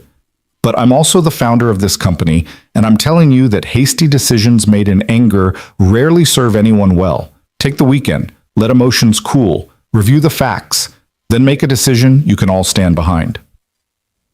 Richard looked around the table, clearly calculating votes. Without Robert's automatic support for Claire, the math had shifted, but Jennifer's suggestion had planted doubt. Fine, he said finally. We table the vote until Monday. But Claire, you're on administrative leave until then. No company decisions, no public statements, and Mr. Brooks, he turned to Ethan, you're suspended pending the investigation's outcome. You can't suspend him for my choices, Claire protested. We can and will. If there's been any quid pro quo, promotions, preferential treatment, anything that suggests his relationship with you affected his employment, that's grounds for termination. Richard's smile was cold. And given that you've been his direct supervisor for 3 years, I'm certain we'll find something. Ethan's hand found Claire's under the table, squeezed gently. It's okay. Let them investigate. They won't find anything because there's nothing to find. We'll see about that. Richard gathered his papers. Meeting adjourned until Monday at 9 a.m. Claire, Ethan, I suggest you both retain lawyers. You're going to need them. The board filed out, some throwing sympathetic glances at Claire, others carefully avoiding eye contact. Her father lingered, clearly wanting to say something, but Richard was waiting, and the moment passed. When they were alone, Claire sank into a chair, the weight of everything crashing down. They're going to tear apart every decision I've made regarding you, every project assignment, every promotion, every conversation. Let them. They'll find that you were harder on me than anyone else, that you held me to higher standards because you were so careful about avoiding favoritism. Ethan pulled up a chair beside her. Claire, your integrity is going to save you here. You were so determined not to show preference that you actually made my job harder. Was I? The question came out small. I tried so hard not to let feelings affect decisions, but what if they did anyway? What if I unconsciously gave you opportunities? You didn't. If anything, you passed me over for things I'd earned because you were worried about appearances. He took her hand. Remember the Singapore project? I was the obvious choice to lead development. I had the most experience with that client base. But you gave it to Marcus instead because you didn't want people questioning why I got the assignment. I remember. You were angry. I was frustrated because I knew I'd earned it and you were punishing both of us for something we hadn't even acted on. His thumb traced her knuckles. That's what they're going to find, Claire. A pattern of you bending over backward to be fair, to avoid even the appearance of favoritism. Your integrity is bulletproof. Then why do I feel like I'm about to lose everything? Because you might. Because standing up for truth doesn't guarantee winning. It just guarantees you'll know you did the right thing when it's over. Her phone buzzed. A text from Maya's school. Ms. Hawthorne, we've become aware of media attention surrounding Mr. Brooks. While we support our families, we want to ensure Maya's well-being. Can we schedule a meeting to discuss how to minimize disruption? Ethan read over her shoulder, his face going pale. They're worried about disruption. Jesus, she's 6 years old and they're trying to protect her, Claire said gently. That's their job. Their job is to educate her, not judge her father based on tabloid gossip. I know, but we need to get ahead of this. Talk to Maya before someone else does. Help her understand what's happening in age-appropriate terms. Ethan ran both hands through his hair, the first real crack in his composure showing. How do I explain to my daughter that the internet thinks her dad is a bad person? That people are saying terrible things about choices I made that have nothing to do with her? You tell her the truth. The simple version. That you care about someone, that some people don't understand, but that it doesn't change how much you love her or how good a dad you are. And when her friends' parents don't let them play with her anymore, when she gets teased at school, when she asks me why people are being mean, The raw pain in his voice broke Claire's heart. This was exactly what she'd feared, the consequences of her choices falling on people who didn't deserve them. Maybe I should step back, she said quietly. Maybe if I release another statement, say it was a mistake, that I was confused. We could claim it was temporary insanity brought on by stress and... No, Ethan's voice was firm. We're not lying, not even to protect Maya, because you know what's worse than her dealing with this mess? Her learning that sometimes we pretend to be people we're not, because it's easier. That we lie about what matters to make other people comfortable. She's 6, Ethan. She shouldn't have to be brave about her father's love life. She's 6, and she's already braver than most adults I know. She watched her mother die. She rebuilt her life in a new city with a grieving father who barely knew how to function. She can handle this. He pulled Claire closer. What she can't handle is me teaching her that love is something to be ashamed of, that telling the truth is wrong if people don't like the answer. You're sure? I'm terrified, but I'm sure. He kissed her forehead. We go talk to her together. We explain what's happening, and we show her that sometimes doing the right thing is hard, but we do it anyway. They left the office at 10 p.m., taking separate cars to avoid photos of them together. Claire drove through rain-slick streets to Ethan's apartment, her mind racing through possible scenarios, trying to prepare for a conversation she had no template for. Maya was still awake when they arrived, being watched by Ethan's neighbor, Mrs. Chen, a kind woman in her 70s who'd helped with childcare since they'd moved to Seattle. Thank you for staying late, Ethan said. I know this is beyond... Hush. That baby needed someone. I stayed, simple as that. Mrs. Chen gathered her knitting, then paused. Those people on the news, they don't know you, don't know your heart. Anyone who's watched you with Maya knows what kind of man you are. The kindness in her voice made Ethan's eyes shine with moisture. Thank you. After she left, they found Maya in the living room building an elaborate castle out of blocks. Daddy! She launched herself at him, all wild curls and 6-year-old energy. You're home. Mrs. Chen let me stay up because you were working late and... She noticed Claire, her expression brightening. The princess came back. Hi, sweetheart. Claire knelt down to her level. Your castle is beautiful. It's for a queen who doesn't need a prince. She has a dragon friend instead. Maya returned to her construction. Miss Rachel at school said princes are optional. I think she's right. Ethan and Claire exchanged glances. Maya, honey, can you sit down for a minute? We need to talk to you about something. The seriousness in his tone made Maya pause. She settled on the couch, elephant clutched to her chest, her small face suddenly worried. Did I do something wrong? No, baby, you didn't do anything wrong, but something's happening that might affect you, and we want you to hear about it from us first. Okay. Her voice was very small. Ethan sat beside her, Claire taking the chair opposite. You know how people sometimes care about each other? How Daddy cared about Mommy? Maya nodded. Well, sometimes grown-ups develop feelings for someone new, and that's what's happened with me and Claire. Maya looked between them, processing. You like her? Like her?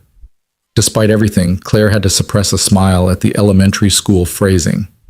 Yes, like her, and she likes me too. Oh. Maya seemed to consider this. Is that bad? No, it's not bad. But some people think it is because Claire is my boss at work. And those people are talking about it on the news and on the internet. What are they saying? Ethan's jaw tightened. They're saying some unkind things about me, about Claire, and some of those things might affect you. How?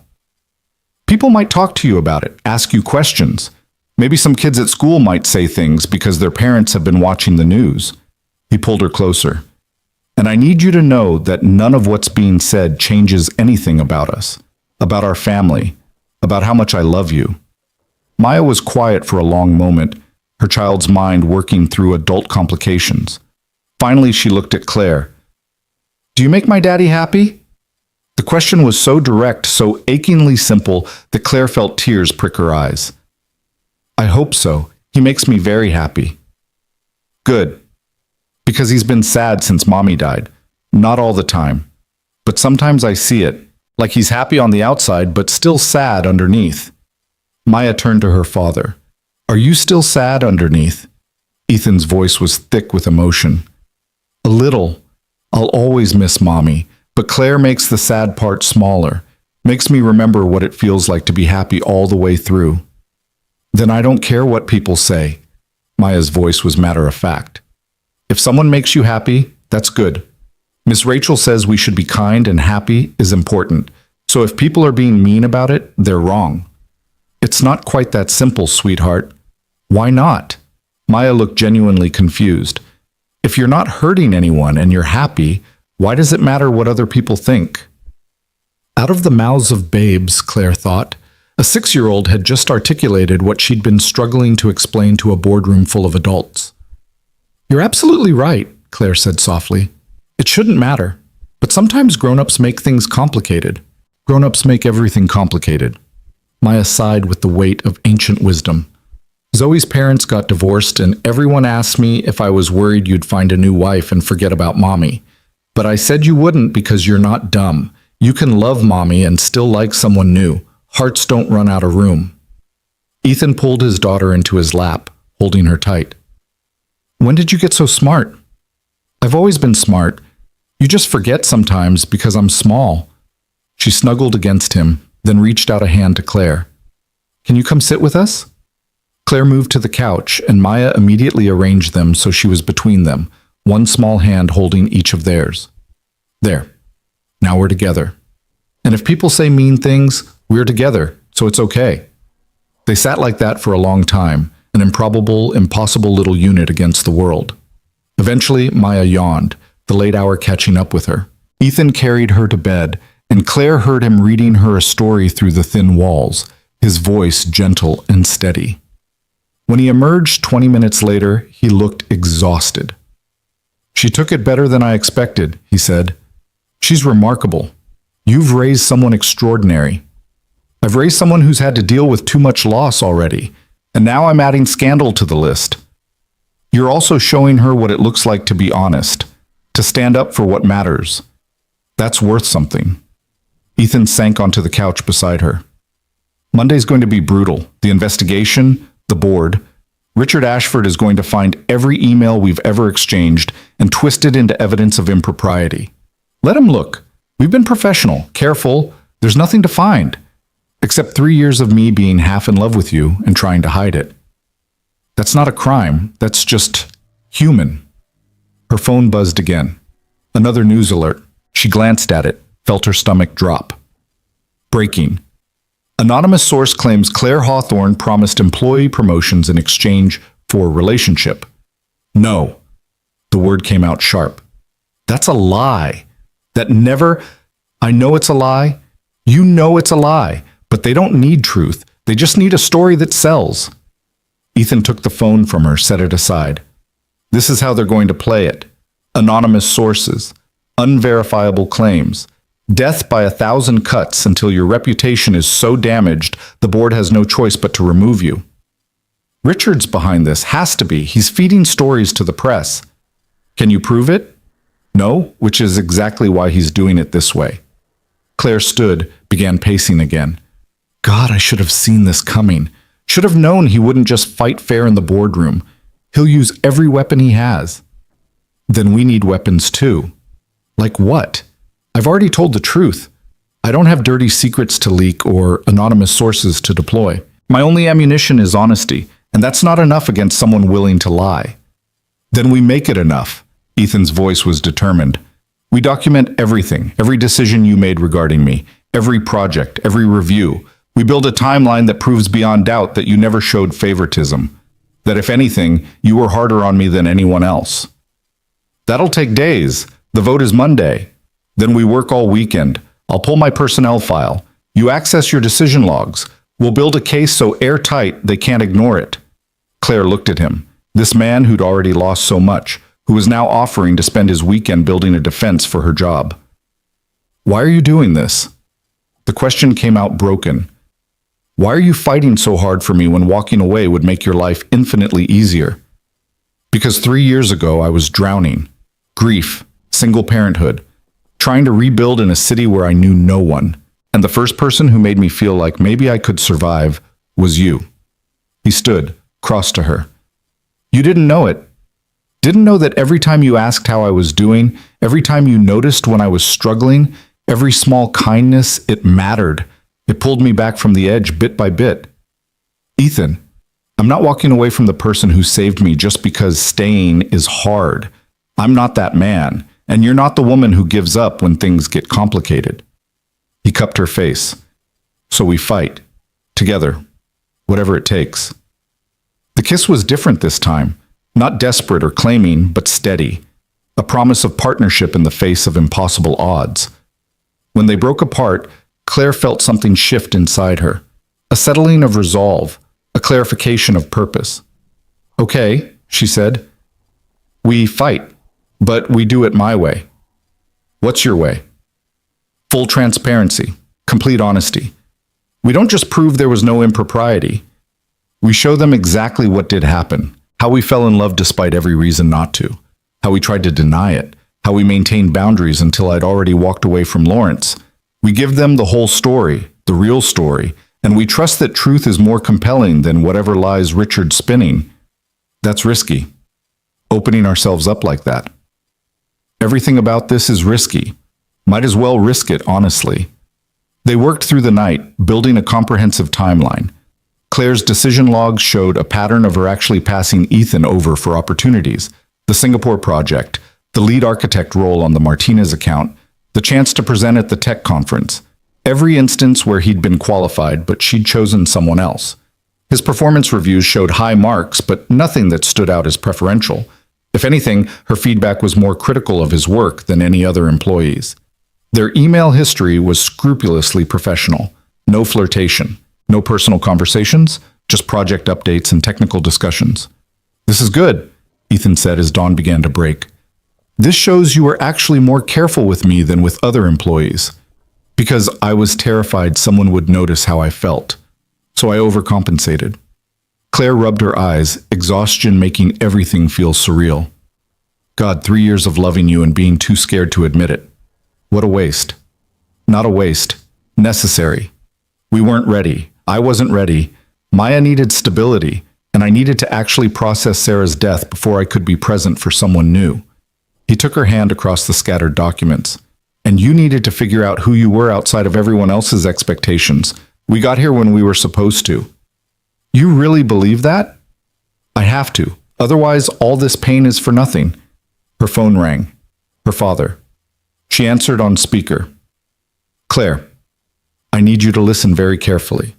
The tone made her straighten. "What's wrong?" "Richard's not waiting until Monday. He's called another emergency session for this afternoon. 1 p.m. He has 3 more board members ready to vote for your removal." "He can't do that. We agreed to wait until Monday." "He found something, or claims he did. An email from Ethan to a colleague 2 years ago. Something about you." Robert's voice was grim. "I don't know what it says yet, but he's using it as evidence that this relationship has been going on longer than you claimed." Ethan had gone pale. "What email?" "To another software developer. Marcus Chen. Apparently you mentioned Claire in it."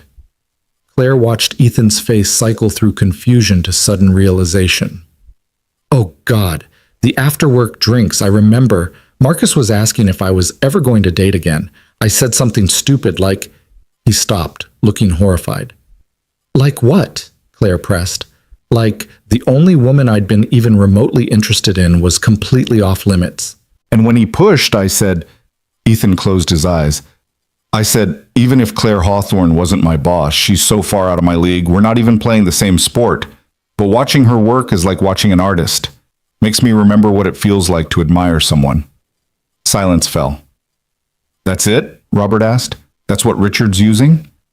"That's an admission that I had feelings 2 years ago, while Claire was engaged to Lawrence, while she was still his boss." Ethan's voice was flat.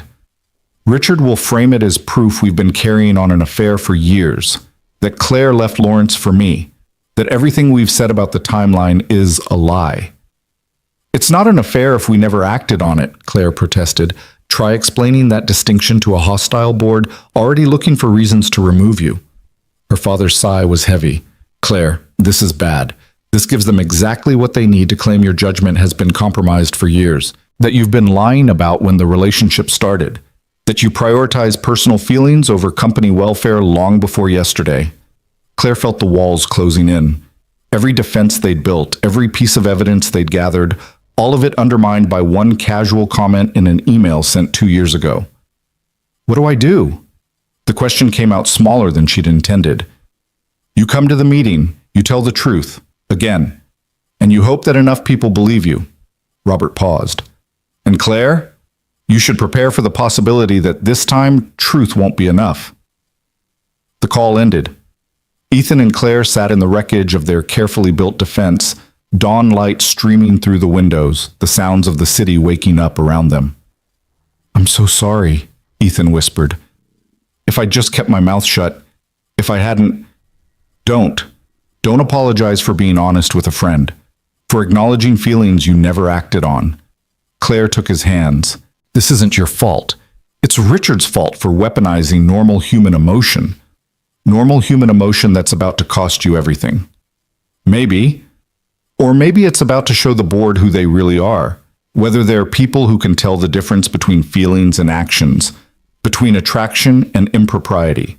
She stood, squaring her shoulders. Either way, we find out today. At 12:30, they arrived at TechCore together. No more hiding, no more separate entrances. If the board was going to remove her for loving Ethan Brooks, they could damn well see them walk in side by side. The press outside went wild, cameras flashing, questions shouted, microphones thrust forward. Claire, did you have an affair? Ethan, how long have you been sleeping with your boss? Is it true you were promised promotions? What do you say to people calling this the biggest scandal in tech this year? They kept walking, hands linked, refusing to engage. Security cleared a path to the entrance. Inside, the boardroom was already full. All 12 members present. Richard Ashford sitting at the head of the table like he already owned the place. Claire took her seat. Ethan stood against the back wall. He wasn't a board member, but she'd be damned if she faced this without him in the room. Richard wasted no time. Thank you all for coming on short notice. I've called this meeting because new evidence has come to light that fundamentally changes our understanding of Ms. Hawthorne's fitness to lead. He projected the email onto the screen.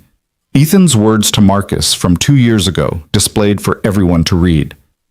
This email proves that Mr. Brooks has had romantic feelings for Ms. Hawthorne for at least 2 years, while she was engaged, while she was his direct supervisor, while she was making decisions that affected his career. Richard's voice was triumphant. This isn't a recent development. This is a long-term, inappropriate relationship that Ms. Hawthorne has lied about repeatedly. I didn't lie. Claire's voice cut through the room. I said our relationship began after I left Lawrence. That's true. Having feelings isn't the same as having a relationship. Semantics. The point is, you've been compromised for years. Every decision you made regarding Mr. Brooks has been tainted by emotional involvement. Show me one decision. One single choice I made that gave Ethan preferential treatment. Claire pulled out the documentation they'd compiled. Because I can show you a dozen times I passed him over for opportunities he deserved because I was so careful about avoiding even the appearance of favoritism. She handed out copies of the timeline. The board members began reading, expressions shifting as they processed the evidence. This shows the opposite of favoritism, Jennifer Chen said slowly. This shows Claire holding Mr. Brooks to a higher standard than other employees. Because she was covering, Richard insisted, overcompensating to hide the affair. It wasn't an affair! Ethan's voice rang out from the back of the room. I admired her from a distance, had feelings I never expressed to her, maintained complete professionalism for 3 years because I knew my position made anything else impossible. That email to Marcus was me being honest with a friend about feelings I was never going to act on. Until she needed someone after walking out on Lawrence, Richard said. How convenient. It wasn't convenient. It was terrifying. Claire stood, facing the board directly. You want to know the truth? The whole truth. Here it is. I've been half in love with Ethan Brooks since 6 months after he started working here. I've spent 3 years pretending I wasn't. 3 years staying engaged to a man I didn't love because it was expected. Safe. Good for business. 3 years making myself smaller and quieter and more acceptable so no one would question whether I deserved my position. She looked around the table, meeting each board member's eyes. And 2 days ago, I was standing in a bridal suite about to promise forever to someone I couldn't even like. And I realized I was done. Done pretending. Done letting fear of judgment control my choices. Done being who everyone else needed me to be instead of who I actually am. Her voice strengthened.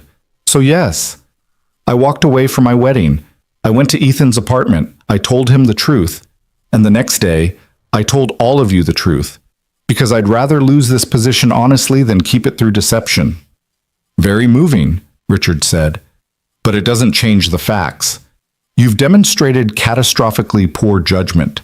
You've created a scandal that's affecting company value, and you've lied about the timeline of your involvement with an employee. I haven't lied about anything. And if you fire me for telling the truth, after years of maintaining professional boundaries despite personal feelings, you're not protecting this company. You're teaching everyone who works here that honesty is punished and lies are rewarded. She paused. Is that really the culture you want to build? The silence was absolute. Finally, her father spoke. I'm recused from this vote, but I want to say something first. He looked at Claire, his expression complex. I built this company on the principle that good work speaks louder than pedigree, that integrity matters more than connections, that we judge people by what they do, not who they love. His voice wavered slightly. My daughter has demonstrated more integrity in the last 2 days than most people show in a lifetime. She's told hard truths, faced brutal consequences, refused to compromise her values even when lying would have been easier. And if we punish that, if we remove her for being honest, we lose something fundamental about who we are as a company. Robert, your bias is clear, Richard started. My bias is toward my life's work, toward the values I built this company on, and toward recognizing that sometimes the hardest right thing looks like the wrong choice until history proves otherwise. Robert stood. Vote however your conscience dictates, but know that this decision will define TechCore's character far more than Claire's personal life ever could. He left the room. Richard called for the vote. All those in favor of removing Claire Hawthorne as CEO indicate now. 4 hands rose. Richard's, Patricia's. 2 others who'd always been Ashford allies. Those opposed? 6 hands. Jennifer Chen, the 3 board members who'd consistently supported Claire's business decisions, and 2 others who'd been on the fence. Motion fails. Ms. Hawthorne retains her position. Jennifer's voice was firm. Richard's face went red. This is absurd. You're letting personal sympathy. We're letting evidence guide our decision. Claire's provided documentation proving she maintained appropriate professional distance. The only thing your email proves is that Ethan Brooks had feelings he never acted on. That's not grounds for removal. That's being human. The media will crucify her. Us. The stock will continue to drop. Then we'll handle it. Together. Like a company that stands behind its leadership instead of abandoning them at the first sign of trouble. Jennifer turned to Claire. You're still CEO, but you need to address this publicly, transparently. Turn the narrative from scandal to integrity. Claire nodded, not quite trusting her voice. The board filed out, leaving her alone with Ethan. She'd survived, barely, by the narrowest of margins, but she'd survived telling the truth, and somehow, impossibly, that felt like winning. Ethan crossed the empty boardroom and pulled Claire into his arms. She was shaking, adrenaline and relief and exhaustion all hitting at once. You did it, he murmured against her hair. You actually did it. We did it. That timeline you helped build, that documentation, it saved me. She pulled back to look at him. But Ethan, 6-4. That's not a mandate. That's barely hanging on. One person changes their mind and I'm out. Then we make sure no one changes their mind. Her phone buzzed with a text from Jennifer Chen. Press conference, 2 p.m. You need to control this narrative before Richard does. I'm arranging it now. Claire showed it to Ethan. 2 hours to figure out what to say to the entire world. You tell them the same thing you told the board, the truth. The board had evidence, documentation. The press just wants blood. Then give them something better. Give them a story about choosing integrity over convenience. About a CEO who'd rather risk everything than live a lie. He took her hands. Claire, you're not just fighting for your job anymore. You're fighting for the principle that honesty matters, that people at the top should be held to standards of character, not just profit. She looked at this man who'd somehow become her anchor in the chaos. When did you get so wise? About 3 years ago, when I met a woman who made me want to be braver than I actually am. The kiss was interrupted by Jennifer herself appearing in the doorway. Claire, we need to prep. The media is already gathering. Richard's camp is feeding them questions designed to corner you. We need a strategy. For the next 90 minutes, they worked through potential questions and answers. Jennifer played devil's advocate, throwing every hostile inquiry she could imagine. Did you have an affair with your employee? No, I had feelings for someone who happened to work for me. Feelings I never acted on until after I'd already left my engagement for completely separate reasons. You expect people to believe nothing happened for 3 years? I expect people to understand the difference between attraction and action, between having feelings and acting on them inappropriately. Your company's stock has dropped 8% since Friday. How do you justify putting personal desires ahead of shareholder value? I justify it by refusing to believe that my personal integrity is separate from my professional value. A CEO who lies about fundamental aspects of their life is a CEO who will lie about other things. I'd rather lead honestly than profitably through deception. Jennifer nodded approvingly. Good. Keep that energy direct, unapologetic. Don't let them make you defensive. At 1:50, Claire stood in the TechCore lobby where they'd set up a podium and microphones. Through the glass doors, she could see the crowd, reporters, cameras, curious onlookers, the feeding frenzy waiting to devour whatever she said next. Ethan stood off to the side, out of camera range but visible to her, a steady presence, a reminder of why this mattered. Jennifer gave her a nod. Ready? No, but I'm doing it anyway. They opened the doors. The noise was immediate and overwhelming. Shouted questions, camera shutters clicking, the general chaos of media in a frenzy. Claire stepped to the podium, waited for quiet. When it didn't come, she simply started speaking, her voice cutting through the din. My name is Claire Hawthorne. I'm the CEO of TechCore Solutions, and I'm here to tell you the truth about what happened this weekend. The crowd settled, sensing she wasn't going to be rattled. On Thursday evening, I left my wedding to Lawrence Ashford. I did this not because of another man, but because I realized I was about to promise forever to someone I don't love and never have. I left because I'd spent my entire life making choices based on what was expected rather than what was true, and I was done. She paused, let that sink in. After leaving, I went to the home of a colleague, Ethan Brooks, someone I trust, someone I'd developed feelings for over the past 3 years, feelings I never acted on, never acknowledged, never allowed to affect my professional decisions, because I understood the boundaries of my position and I respected them absolutely. A reporter shouted, "But you did act on them eventually." Yes, after I'd already ended my engagement, after I'd already made the choice to walk away from a marriage that was never right. I told Ethan the truth about how I felt, and he told me he felt the same way. That's when our relationship began. Not before, not during my engagement, after. Your former employee, Marcus Chen's email suggests Mr. Brooks had feelings for you 2 years ago. Having feelings isn't the same as acting on them. Ethan Brooks admired me from a distance.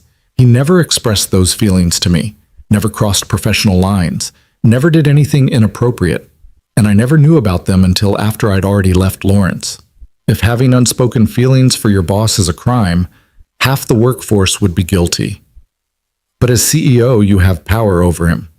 Isn't any relationship inherently coercive? Claire had expected this. That's a fair question, and it's exactly why I maintained such strict boundaries for 3 years. It's why I documented every decision I made regarding Ethan's career.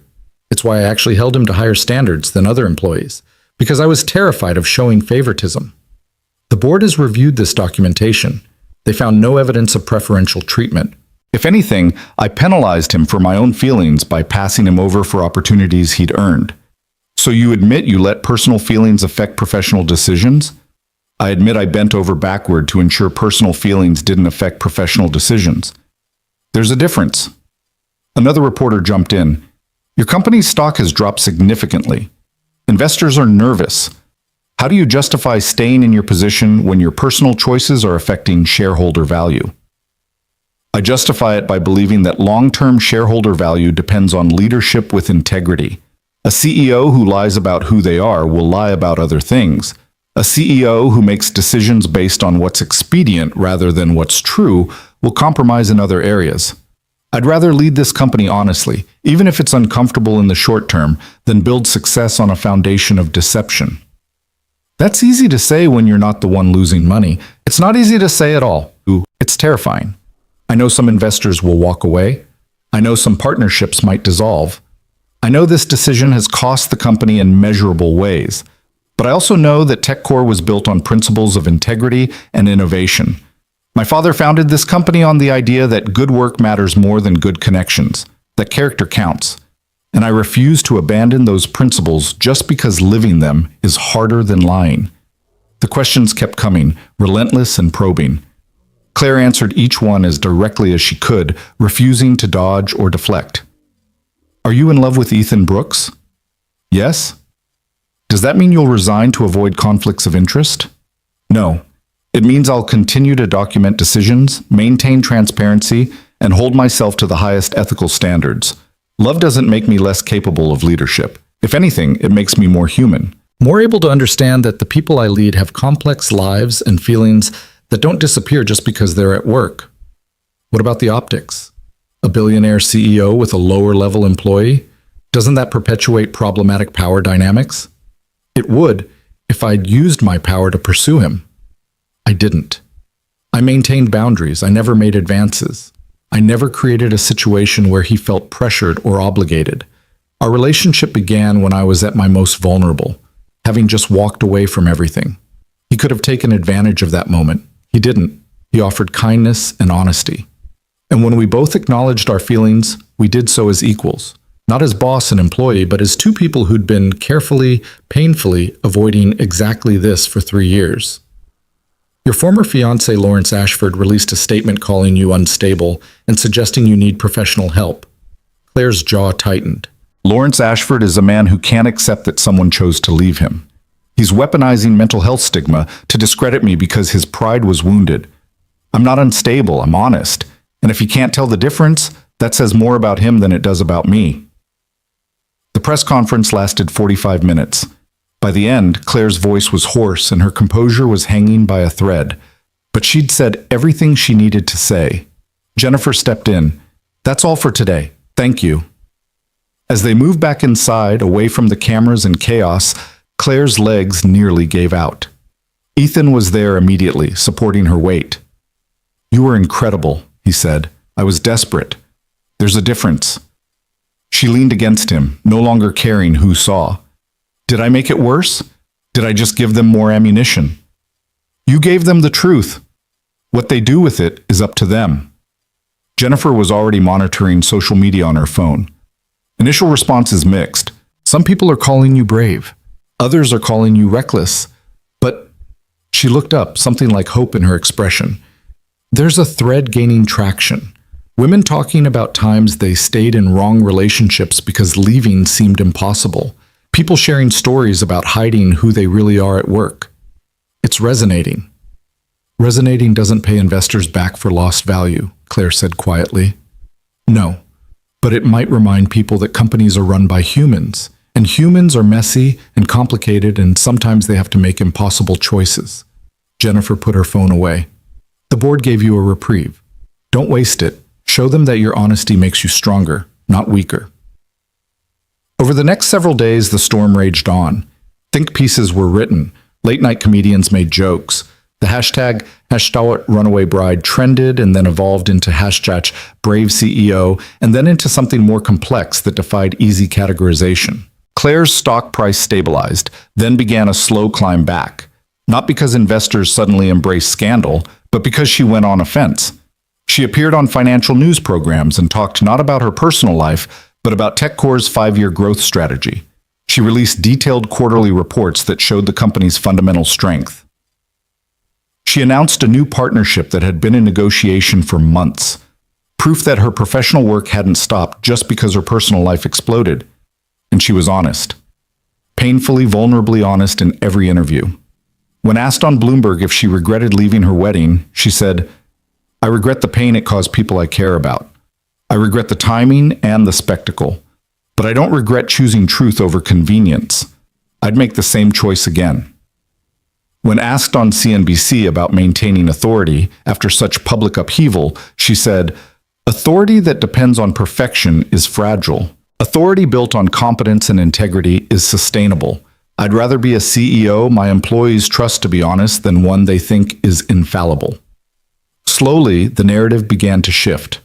Not everywhere, not completely, but enough. A prominent female venture capitalist wrote an op-ed defending Claire's choice to prioritize personal authenticity.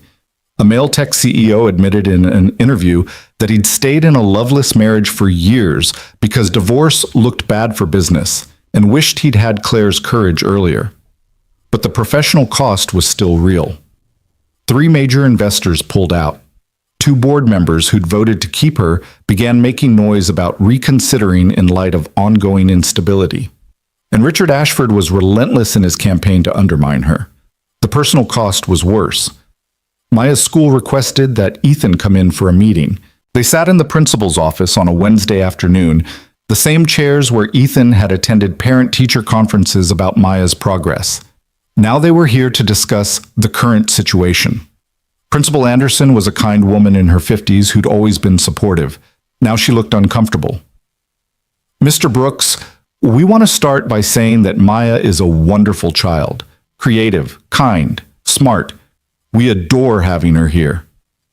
"I hear a but coming," Ethan said quietly, "but we've had several parents express concerns about the media attention, about their children being exposed to, she searched for words, adult situations through association with Maya."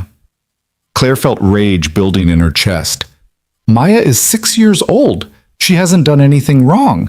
You're going to punish her because her father fell in love?" "We're not punishing anyone. We're trying to navigate a delicate situation. Some parents have requested their children not be placed in the same reading groups as Maya. Others have expressed concern about playdates." "Those parents are being bigoted and cruel," Claire said flatly. "And you're enabling them by taking this meeting instead of telling them their concerns are inappropriate." "Ms. Hawthorne, I understand you're protective of Maya." "I'm not being protective. I'm being accurate. Maya's father has done nothing wrong. I've done nothing wrong. We've been honest about caring for each other, and you're allowing other parents to ostracize a child because they disapprove of her father's relationship. That's discrimination." Principal Anderson's expression tightened. "I assure you, we don't condone discrimination. Then act like it. Tell those parents that Maya is welcome here and will be treated like any other student.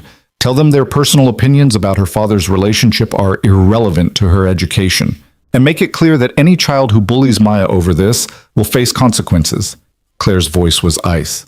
"Or I will make sure every news outlet that's been following this story knows that your school is punishing a 6-year-old for her father's honesty."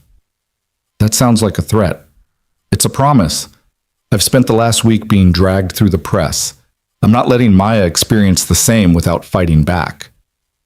Ethan put a hand on Claire's arm. "Principal Anderson, I appreciate you bringing this to our attention. I'd like to meet with these parents, directly. Answer their questions. Help them understand that Maya's home life is stable and loving, that what they're reading in the news is sensationalized and incomplete. I don't think that's wise.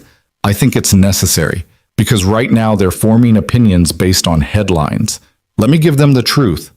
His voice was firm. "And let me be clear. If Maya is treated differently because of me, I will remove her from this school and make very sure everyone knows why. She deserves better than to be collateral damage in adults' judgment."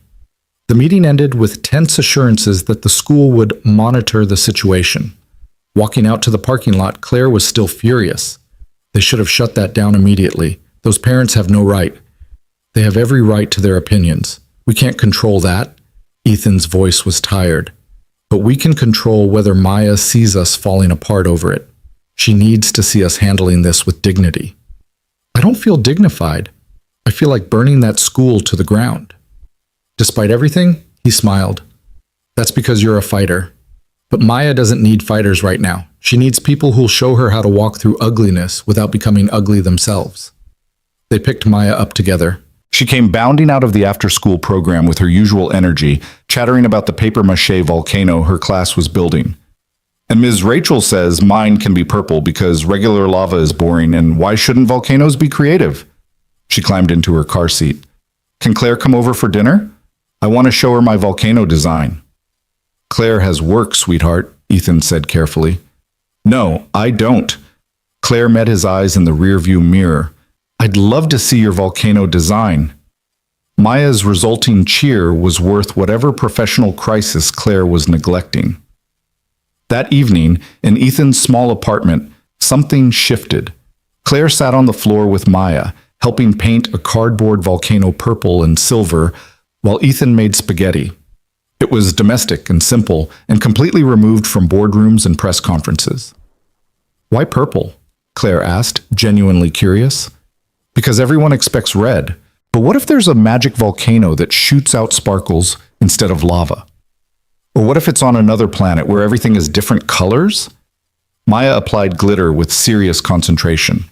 Ms. Rachel says thinking different is good. That's how we invent things. Ms. Rachel is very smart. She is. She also said that people who judge others without knowing them are scared. And when people are scared, they're mean. But we don't have to be mean back. We can just be ourselves louder. Claire glanced at Ethan, who was listening from the kitchen. Did Miss Rachel say that recently? Maya nodded. Yesterday. After Zoe's mom said Zoe couldn't play with me anymore. I was sad. But Miss Rachel said some people get scared when other people are brave, and that's not my fault. Claire felt her throat tighten. Maya had been dealing with this at school, being excluded, facing consequences for her father's choices, and she was handling it with more grace than most adults Claire knew. Your teacher is right. And Maya, you're one of the bravest people I know. I'm not brave, I'm just me. Being yourself when people want you to be something else is the definition of brave. They ate dinner together, spaghetti and salad and garlic bread. Maya dominated conversation with stories about her classmates and questions about Claire's office and theories about whether dragons would like Italian food. It was chaotic and warm and exactly what Claire had been missing in her carefully orchestrated life. After Maya went to bed, Claire and Ethan sat on the couch in the quiet apartment. She's being ostracized, Claire said. Kids her age shouldn't have to deal with this. No, but she is dealing with it, and she's doing it better than we are. Ethan took her hand. Maya understands something we keep forgetting. Other people's judgment doesn't change who we are. It just reveals who they are. When did your 6-year-old become a philosopher? When she had to grow up too fast because life didn't give her a choice. His voice carried old grief. Losing Sarah taught her that things change, that people leave, that life isn't fair. But it also taught her that you keep going anyway, that you find new ways to be happy, that love doesn't run out just because someone's gone. She said that, about hearts not running out of room. It's her favorite thing about love, that it's infinite, that you can love someone who died and still love someone new, that both things can be true at once. He looked at Claire. She got that from Sarah. Her mom used to say that love expands to hold whatever we need it to hold, that the heart is more flexible than we think. I wish I could have known her. She would have liked you. Sarah was all about honesty, about being real. She had no patience for pretense or games. Ethan smiled at the memory. She would have looked at this whole situation and said something like, well, you made it complicated, but at least you made it true. That was her highest compliment, calling something true. Claire rested her head on his shoulder. I'm making Maya's life harder. You're making Maya's life more complex. That's different. Harder implies damage. Complex just means there are more layers to navigate. He kissed her hair. And honestly, I think watching you handle this with integrity is teaching her more valuable lessons than a smooth, easy childhood ever would. That's a generous interpretation. It's an accurate interpretation. Maya's learning that sometimes doing the right thing is costly, that standing up for what you believe has consequences, that you can survive judgment and come out stronger. His arm tightened around her. Those are lessons that'll serve her better than being popular with Zoe's mom ever could. They sat in comfortable silence, the city sounds filtering through the windows. After everything, the chaos, the scandal, the brutal public examination, this quiet moment felt stolen, precious. Claire's phone buzzed, a text from her father. "Dinner tomorrow? Just us. We need to talk." She showed it to Ethan. "That sounds ominous," he said. "Everything with my father sounds ominous. It's his default setting." "Are you going?" "I should. We haven't actually talked, really talked, since all this happened. He voted to keep me as CEO, but I don't know if that was about supporting my choice or protecting his legacy." "Does it matter which?" "Maybe. I'd like to think my father can separate his daughter from his company, but I'm not sure he can." The next evening, Claire met Robert Hawthorne at a quiet restaurant far from downtown, the kind of place where business titans went when they didn't want to be seen or photographed. He was already seated when she arrived, looking older somehow. The stress of the past week had left marks. "Claire." He stood, kissed her cheek. "Thank you for coming." "Of course." They ordered, the ritual of menus and wine lists providing buffer against harder conversation. Only after the waiter left did Robert speak what was really on his mind. "I need to know if you're staying." Claire blinked. "Staying where?" "At TechCore, as CEO. If this is just a stepping stone to something else, if you're using the company as a platform to, I don't know, make some point about authenticity that ends with you leaving to pursue other interests." "Dad, I'm not leaving. Why would you think that?" "Because you walked away from Lawrence without a backward glance. Because you've upended your entire life in a matter of days. Because you seem more than willing to burn everything down if it serves your principles." His voice was strained. "And I need to know if my company is next. TechCore isn't yours anymore. It's mine. Legally, structurally. I've been CEO for 5 years. You retired. I built it from nothing. Every brick, every contract, every decision that made it what it is today, that was me. And I handed it to you because I trusted you to protect it, to grow it, not to use it as leverage in some personal rebellion." The words stung. "Is that what you think this is? Rebellion?"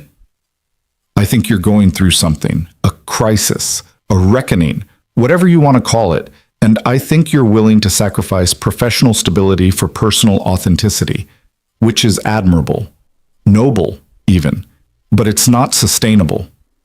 "Why not?" Robert leaned forward, intensity radiating from him.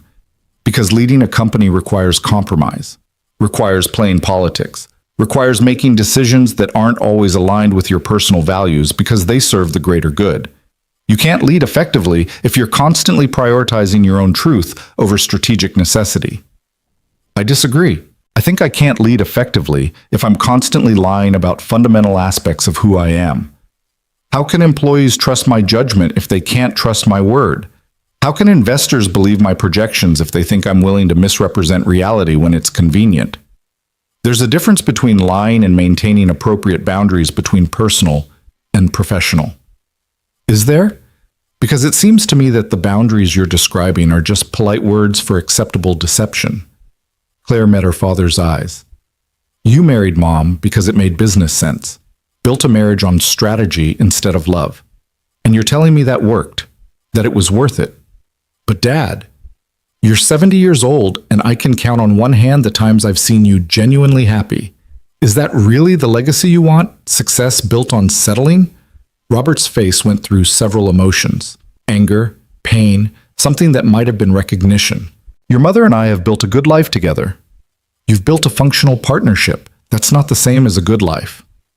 And you think what you have with Ethan Brooks is better? A relationship that's cost you investors, board support, public reputation? That's made your daughter's classmates avoid her?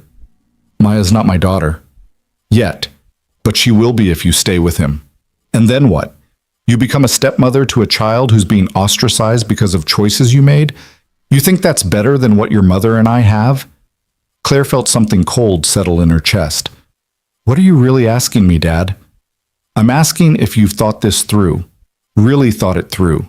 Not the romantic version where love conquers all, The practical version where you're a billionaire CEO trying to blend your life with a widowed single father who makes $90,000 a year, where you're navigating co-parenting and school politics, and whether he's comfortable with your wealth or resentful of it, where you're constantly defending your relationship to boards and investors and the public. I've thought about all of that. And I'm still here, still choosing him, still willing to navigate the hard parts because the alternative is going back to a life where I was successful and empty. She paused. You want to know if I'm staying at TechCore? Yes. I'm staying because I love this company and I'm good at running it, but I'm not staying at the cost of my humanity. I'm not going to sacrifice the first real relationship I've ever had just to make the board more comfortable. Even if it costs you everything? It won't cost me everything. It might cost me some things, but those things aren't everything.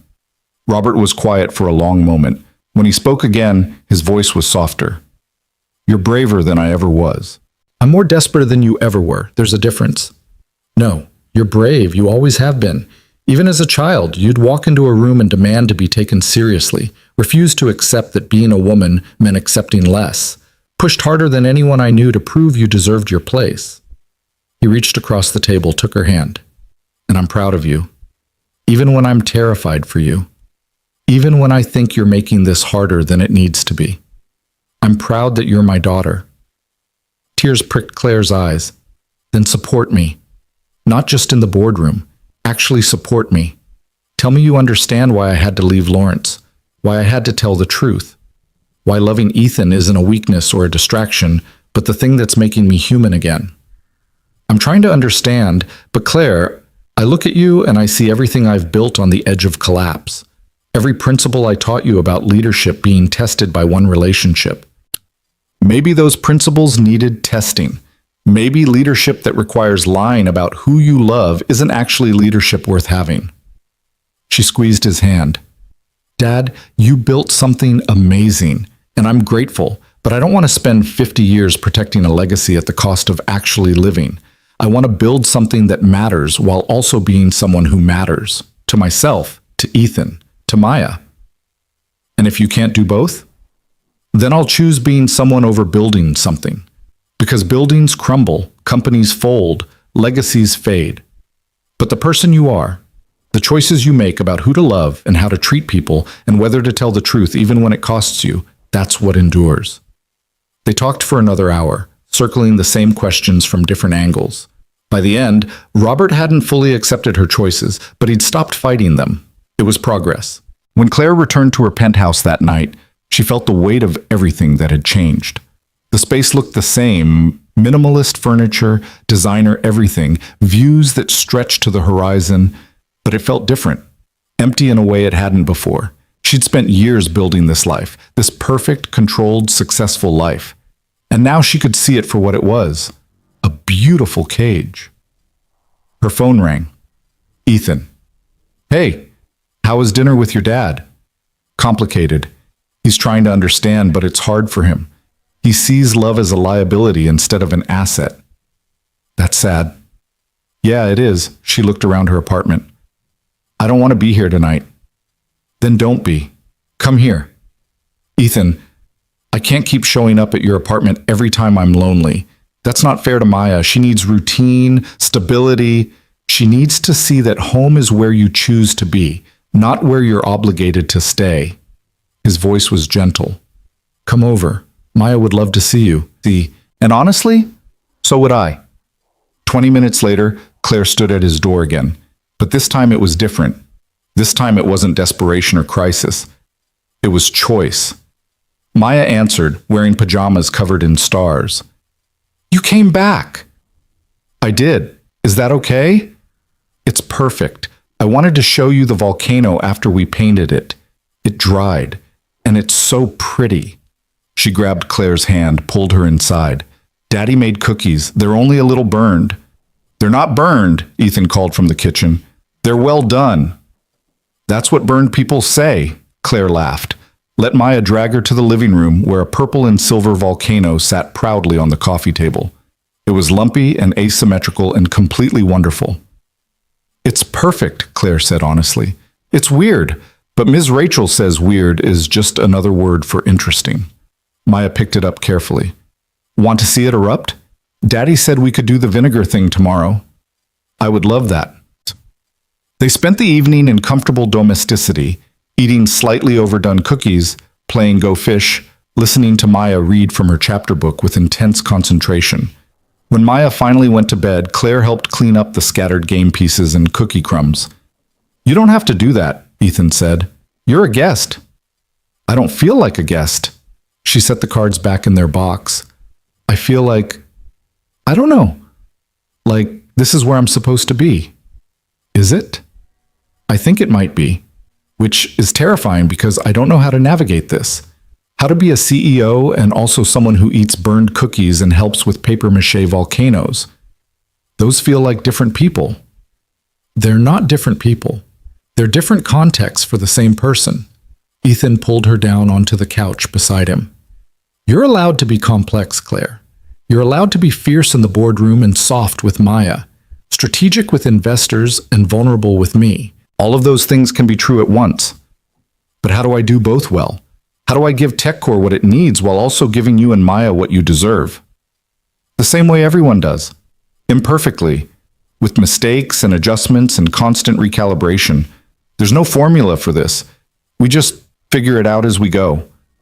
Claire rested her head on his shoulder. I'm going to mess this up sometimes, be too focused on work, miss important things, prioritize the wrong things. I know, and I'm going to be too protective of Maya sometimes. Pull back when you want to be involved. Struggle with letting you into parts of our life that still feel like Sarah's territory. He kissed her temple. We're both going to mess this up. The question isn't whether we'll fail, it's whether we'll keep choosing each other even when we do. And will you? Every time.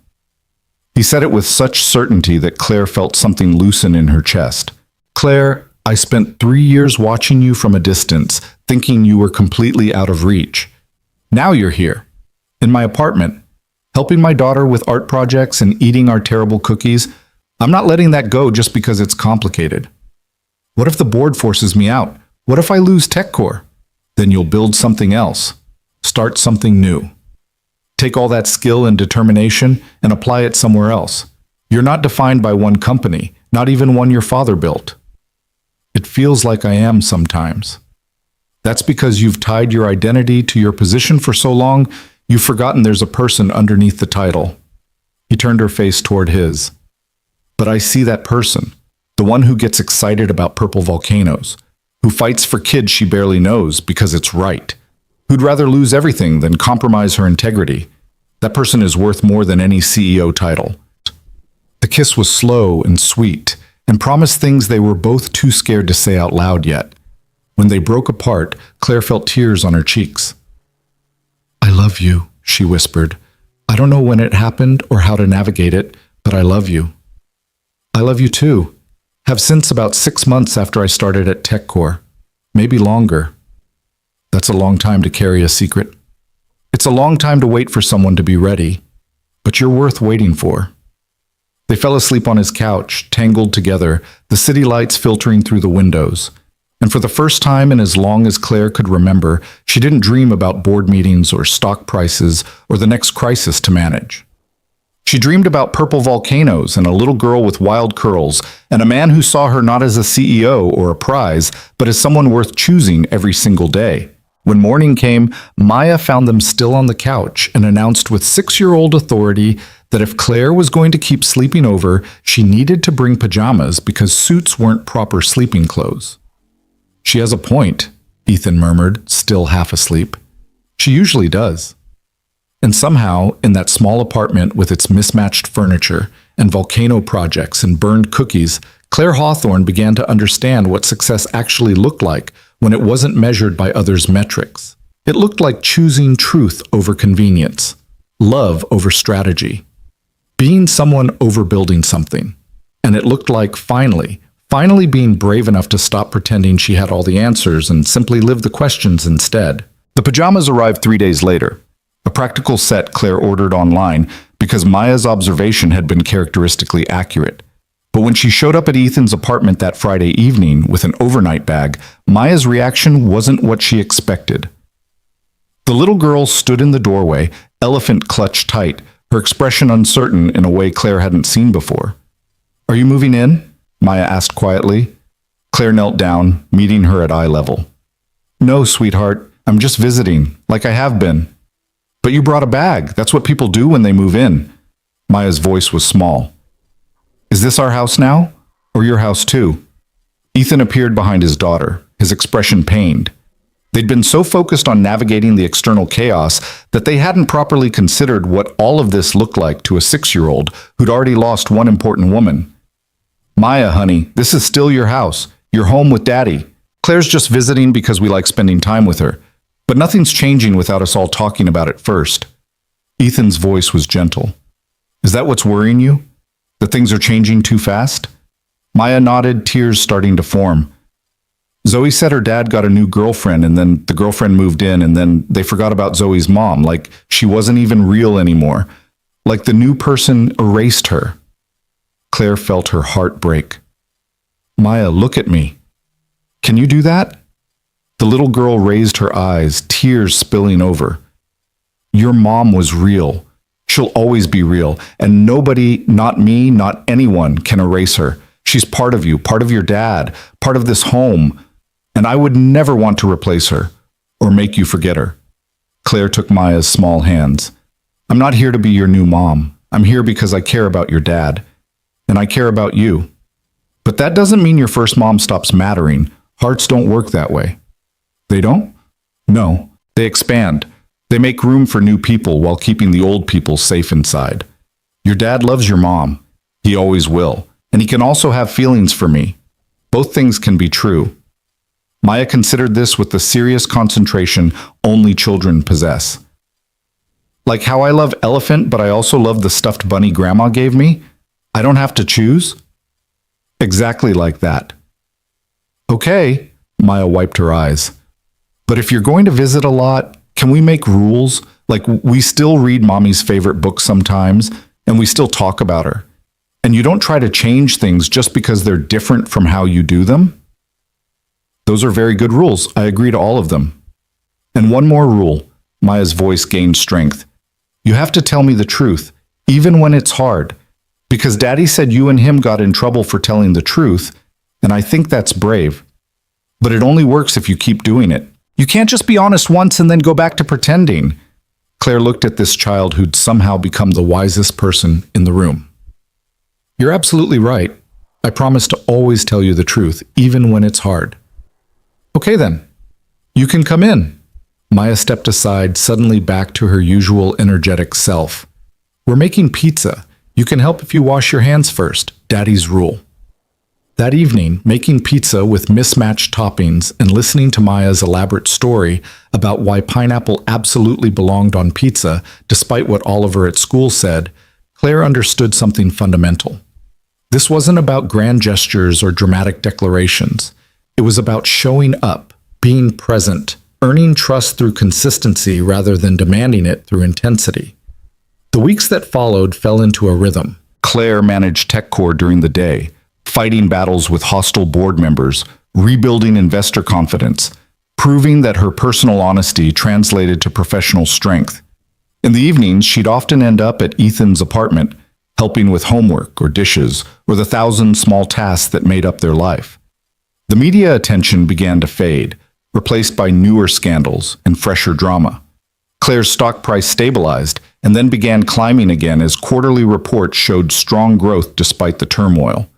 Slowly, reluctantly, investors began to accept that maybe a CEO who'd chosen integrity over convenience wasn't such a bad bet after all. But the professional vindication came with personal cost. Richard Ashford was relentless in his campaign to undermine Claire. He used his board position to question every decision, challenge every initiative, and generally make her leadership as difficult as possible. At a particularly contentious board meeting 6 weeks after the wedding incident, Richard played his final card. "I'm calling for another vote of no confidence," he announced. "Claire's leadership has been marked by scandal, instability, and decisions that prioritize personal interest over shareholder value. It's time we acknowledge that this experiment in radical transparency has failed. Claire had been expecting this, had prepared for it, but it still felt like a punch to the gut.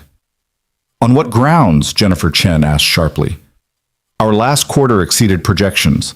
We've landed 3 major contracts. Stock price is up 11% from its post-scandal low.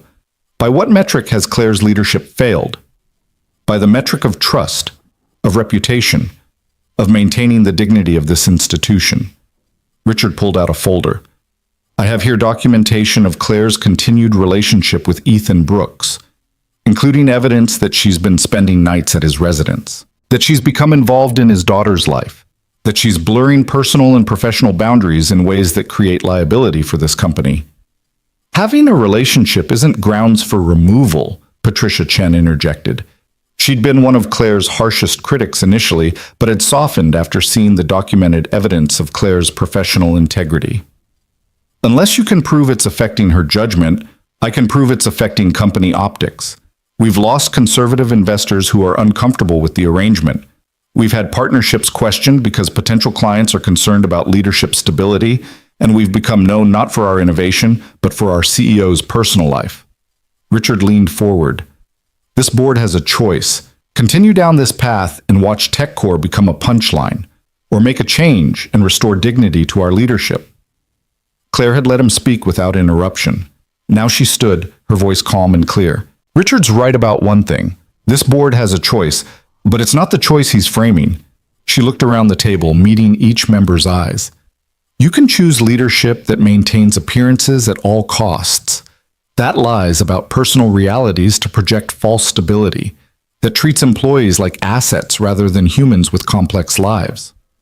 Or you can choose leadership that acknowledges reality, that people are messy and complicated, that honesty sometimes creates short-term discomfort, and that integrity matters more than optics. That's a false binary, Richard protested. Is it? Because it seems to me that you're arguing for exactly what I'm describing. You want a CEO who will hide any aspect of themselves that might make investors uncomfortable, who will sacrifice personal authenticity for corporate image, who will treat love like a liability rather than a fundamental human experience. Claire's voice strengthened. And I'm telling you that CEO isn't me. It never was, and pretending otherwise nearly destroyed me. So you admit you're not fit for the position. I admit I'm not fit for the position as you've defined it. But maybe that definition is wrong. Maybe we need leadership that's honest about being human, that shows employees they don't have to choose between professional success and personal authenticity. That demonstrates you can run a billion-dollar company while also having a life that matters beyond quarterly reports. Robert Hawthorne spoke for the first time. Richard, you've been pushing this narrative for weeks, but the numbers don't support it. Claire's leadership has been objectively successful. Revenue is up. Innovation is strong. Employee satisfaction scores are the highest they've been in 5 years. The only metric by which she's failing is your personal comfort with her choices. It's not just my comfort. It's about maintaining standards. Standards that prioritize appearances over results, that value image over substance. Robert's voice was firm. I built this company on the principle that good work speaks louder than pedigree, that we judge people by what they accomplish, not who they love. And Claire has accomplished more in the last 6 weeks under incredible pressure than most CEOs do in a year without any. You're biased. She's your daughter. I'm recused from voting, but I'm not recused from speaking truth. And the truth is that you're trying to remove the best CEO this company has ever had because she made choices you disagree with. That's not governance, that's vendetta. The room fell silent. Finally, Jennifer Chen spoke. I move that we table this vote indefinitely. Claire has proven her competence repeatedly. The only thing she's proven incompetent at is lying about who she is. And personally, I think that's a strength, not a weakness. I second, Patricia said quietly. This is absurd, Richard protested. You're letting personal sympathy. We're letting evidence guide our decisions, something you seem unwilling to do. Jennifer's voice was sharp. Motion carries. This matter is tabled. Richard stood abruptly. Then I'm resigning from this board. I won't be part of an organization that's become a joke. Your resignation is accepted, Robert said calmly. We'll announce it as mutual parting of ways, professional differences. Very amicable. There's nothing amicable about this. Then it's good you're leaving. Richard gathered his materials and walked out, his footsteps echoing in the silent boardroom. When the door closed behind him, Claire felt something fundamental shift. The last major threat to her position gone. Not through compromise or manipulation, but through his own inability to accept that integrity could coexist with leadership. After the meeting, Robert pulled Claire aside. You won. You know that, right? You faced down everything they threw at you and you won. I survived. That's not the same as winning. It is in business. Survival is winning. Everything else is just degrees of success. He paused. I owe you an apology. I spent weeks trying to protect you by pushing you back toward comfortable lies. But you were right. The truth was stronger. I learned it from you. Good work speaks louder than pedigree. That was always your principle. I just applied it to personal life, too. I'm proud of you. Your mother and I, we talked, really talked, for the first time in years, about choices we made, sacrifices we accepted. And we realized something. We built a successful company. But you're building a successful life. And that's harder. More important. Claire felt tears threatening. Thank you, Dad. Don't thank me yet. I'm about to make your life more complicated. He smiled slightly. I'm stepping down from the board. Fully. No more advisory role. No more shadow influence. It's time I let you actually run the company without my ghost looking over your shoulder. Dad, you don't have to. I do. Because you'll never truly be CEO while I'm still here questioning your choices. And you deserve to lead without that weight. He kissed her forehead. Besides, your mother and I are taking a trip. 6 months. Europe. Asia. Places we always said we'd visit but never made time for. Turns out there's more to life than quarterly earnings. Who are you and what have you done with my father? Your father is learning from his daughter. Better late than never. That evening, Claire went straight to Ethan's apartment. She had news, and she needed to share it with the people who'd stood by her through everything. Maya answered the door, already in pajamas, her curls wilder than usual. Claire, guess what? I got to be line leader today, and Oliver apologized for saying pineapple was gross on pizza because Ms. Basesi ispu pochibetians. Rachel said everyone's opinions are valid, and he was being judgmental. That's wonderful. Did you accept his apology? Yes. Because Ms. Rachel says forgiveness is important, but I also told him he's still wrong about pineapple. Maya grabbed her hand. Daddy's making stir-fry. It has too many vegetables, but I'm being brave about it. In the kitchen, Ethan was indeed making stir-fry, managing about 6 different pans with the organized chaos of a single parent who'd learned to multitask. Richard's gone, Claire announced without preamble. Resigned from the board. I'm actually fully CEO now without him trying to undermine me every day. Ethan set down his spatula, pulled her into a hug. That's incredible. It means things might actually calm down. The media's already moved on to other scandals. The board is stable. The company's strong. We might actually get to just live without constantly fighting fires. That sounds terrifying, he said with a smile. Why terrifying? Because now we have to figure out what normal looks like for us. No more crisis mode. No more external threats forcing us together. Just actual relationship building, deciding how this works long term. Maya appeared beside them. Are you talking about the future? Because I have opinions. They both laughed. Of course you do, Claire said. What are your opinions? I think if you're going to keep visiting, you should have your own toothbrush here. Because sharing is nice, but germs are real. That's science. Maya spoke with complete authority. And also, I think we should make Sunday morning pancakes a tradition, because traditions are important for families. The word hung in the air. Families. Ethan and Claire exchanged glances. Maya, is that how you see this? As family? Ethan asked carefully. Well, yeah. You love each other. Claire comes over all the time. She helps with homework and knows my favorite color and doesn't make me eat vegetables I actually hate just because vegetables are healthy. That's family stuff. Maya looked between them. Unless you don't want it to be family, because that's okay too. I just thought, no, sweetheart, I want that, Claire said quickly. I just didn't want to assume.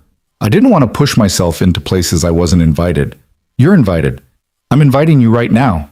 Officially. Maya held out her hand to shake. Welcome to the family.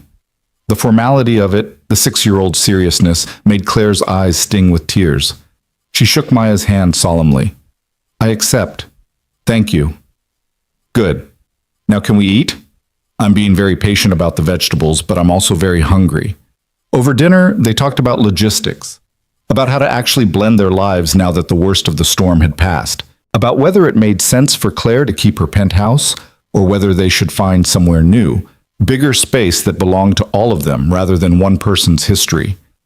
I don't want to erase what you and Sarah built here, Claire said carefully. This is Maya's home, her memories. It's also too small for 3 people long term, Ethan pointed out. And honestly, I think a fresh start might be good. Somewhere that's ours together, where Maya can have her own room and you can have office space and we're not constantly tripping over each other. Can we get a backyard? Maya asked hopefully. For science experiments? Science experiments, Ethan repeated. Volcanoes have to erupt somewhere.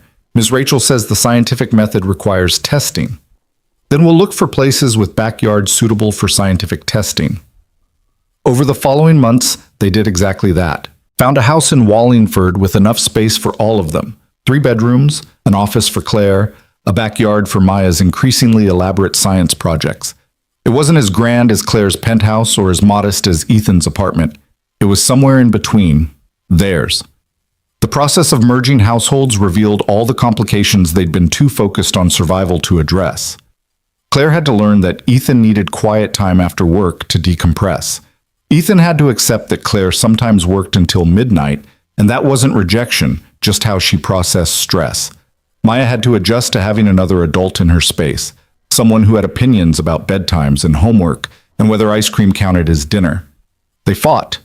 Not about big things, those they handled with the same honesty that had gotten them through the scandal, but about small things. About Claire buying Maya an expensive violin without consulting Ethan first. About Ethan feeling like Claire was trying to solve problems with money instead of presents. About Maya playing them against each other when she wanted to avoid vegetables. But they also learned.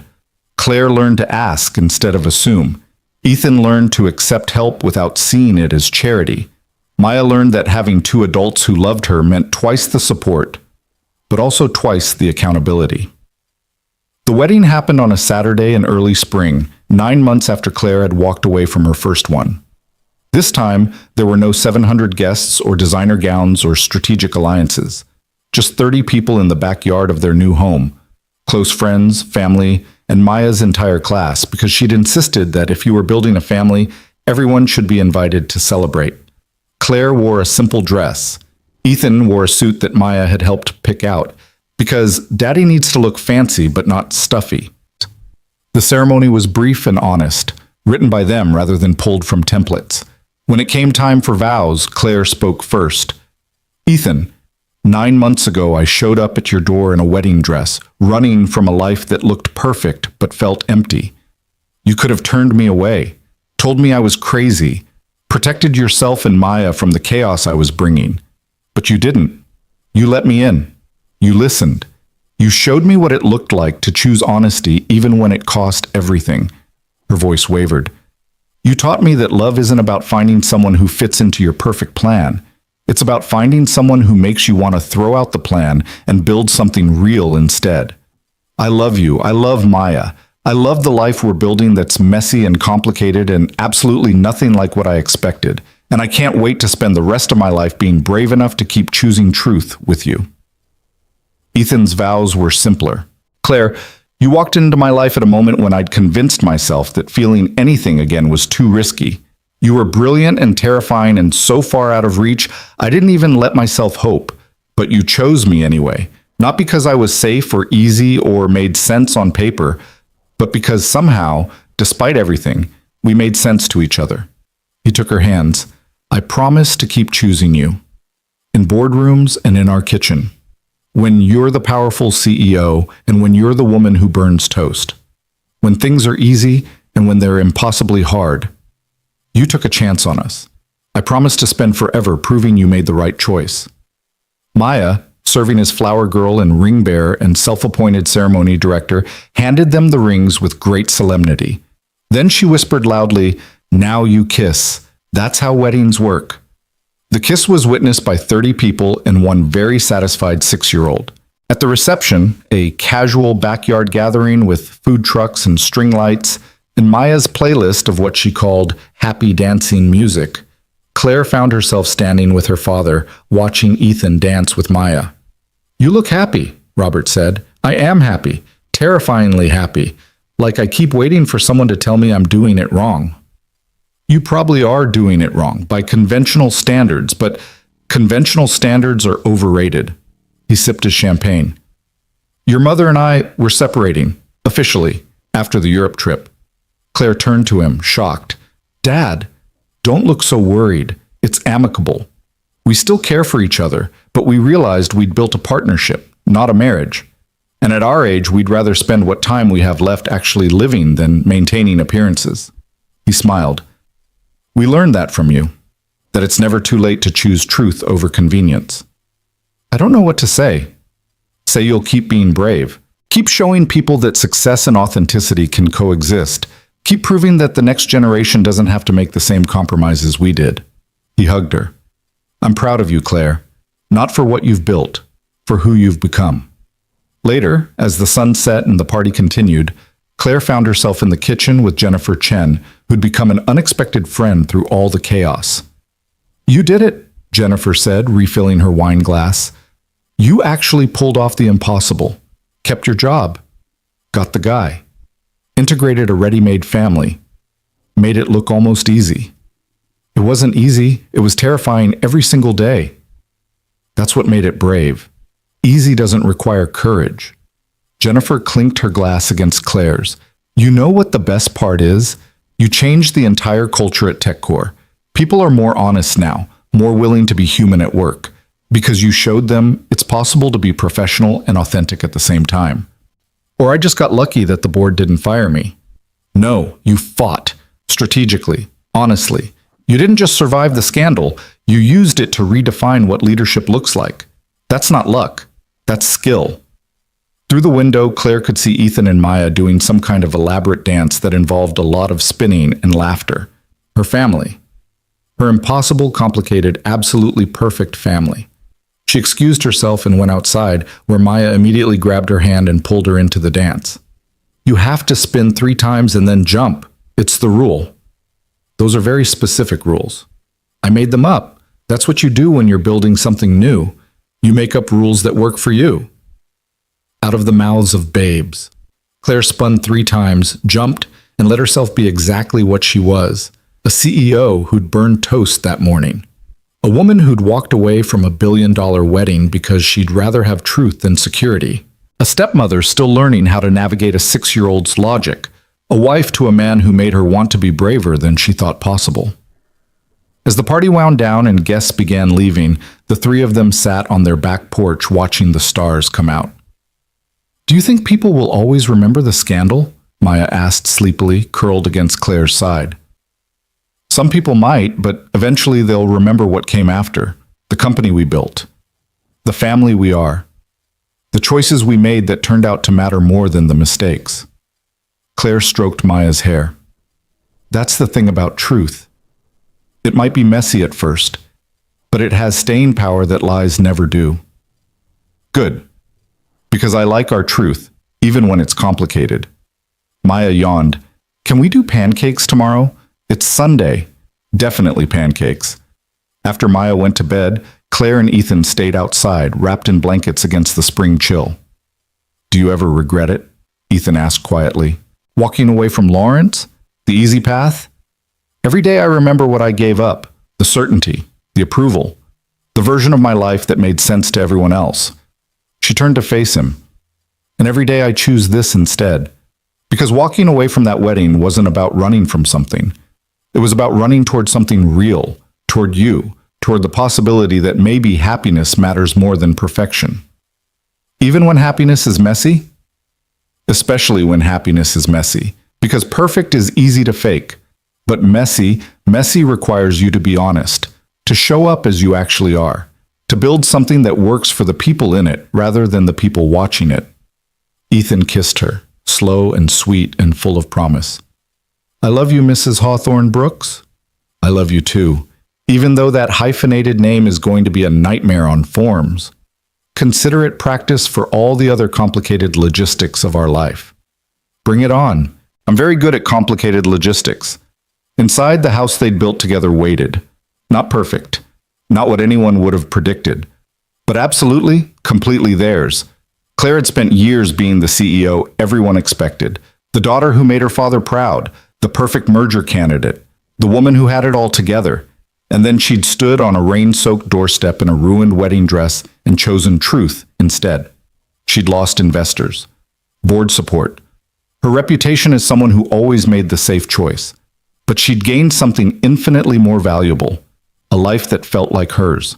A family built on honesty rather than expectation. A partnership with someone who'd seen her at her most vulnerable and loved her more, not less. The path hadn't been easy. The costs had been real. The consequences had tested everything she believed about herself. But standing in the home they'd made together, watching the stars wheel overhead while her husband and daughter slept inside, Claire Hawthorne understood something fundamental. Real success wasn't about building empires or maintaining appearances or living up to other people's definitions of achievement. Real success was having the courage to stop pretending and choose love when it mattered most. It was messy, complicated, absolutely nothing like the life she'd planned, and it was perfect.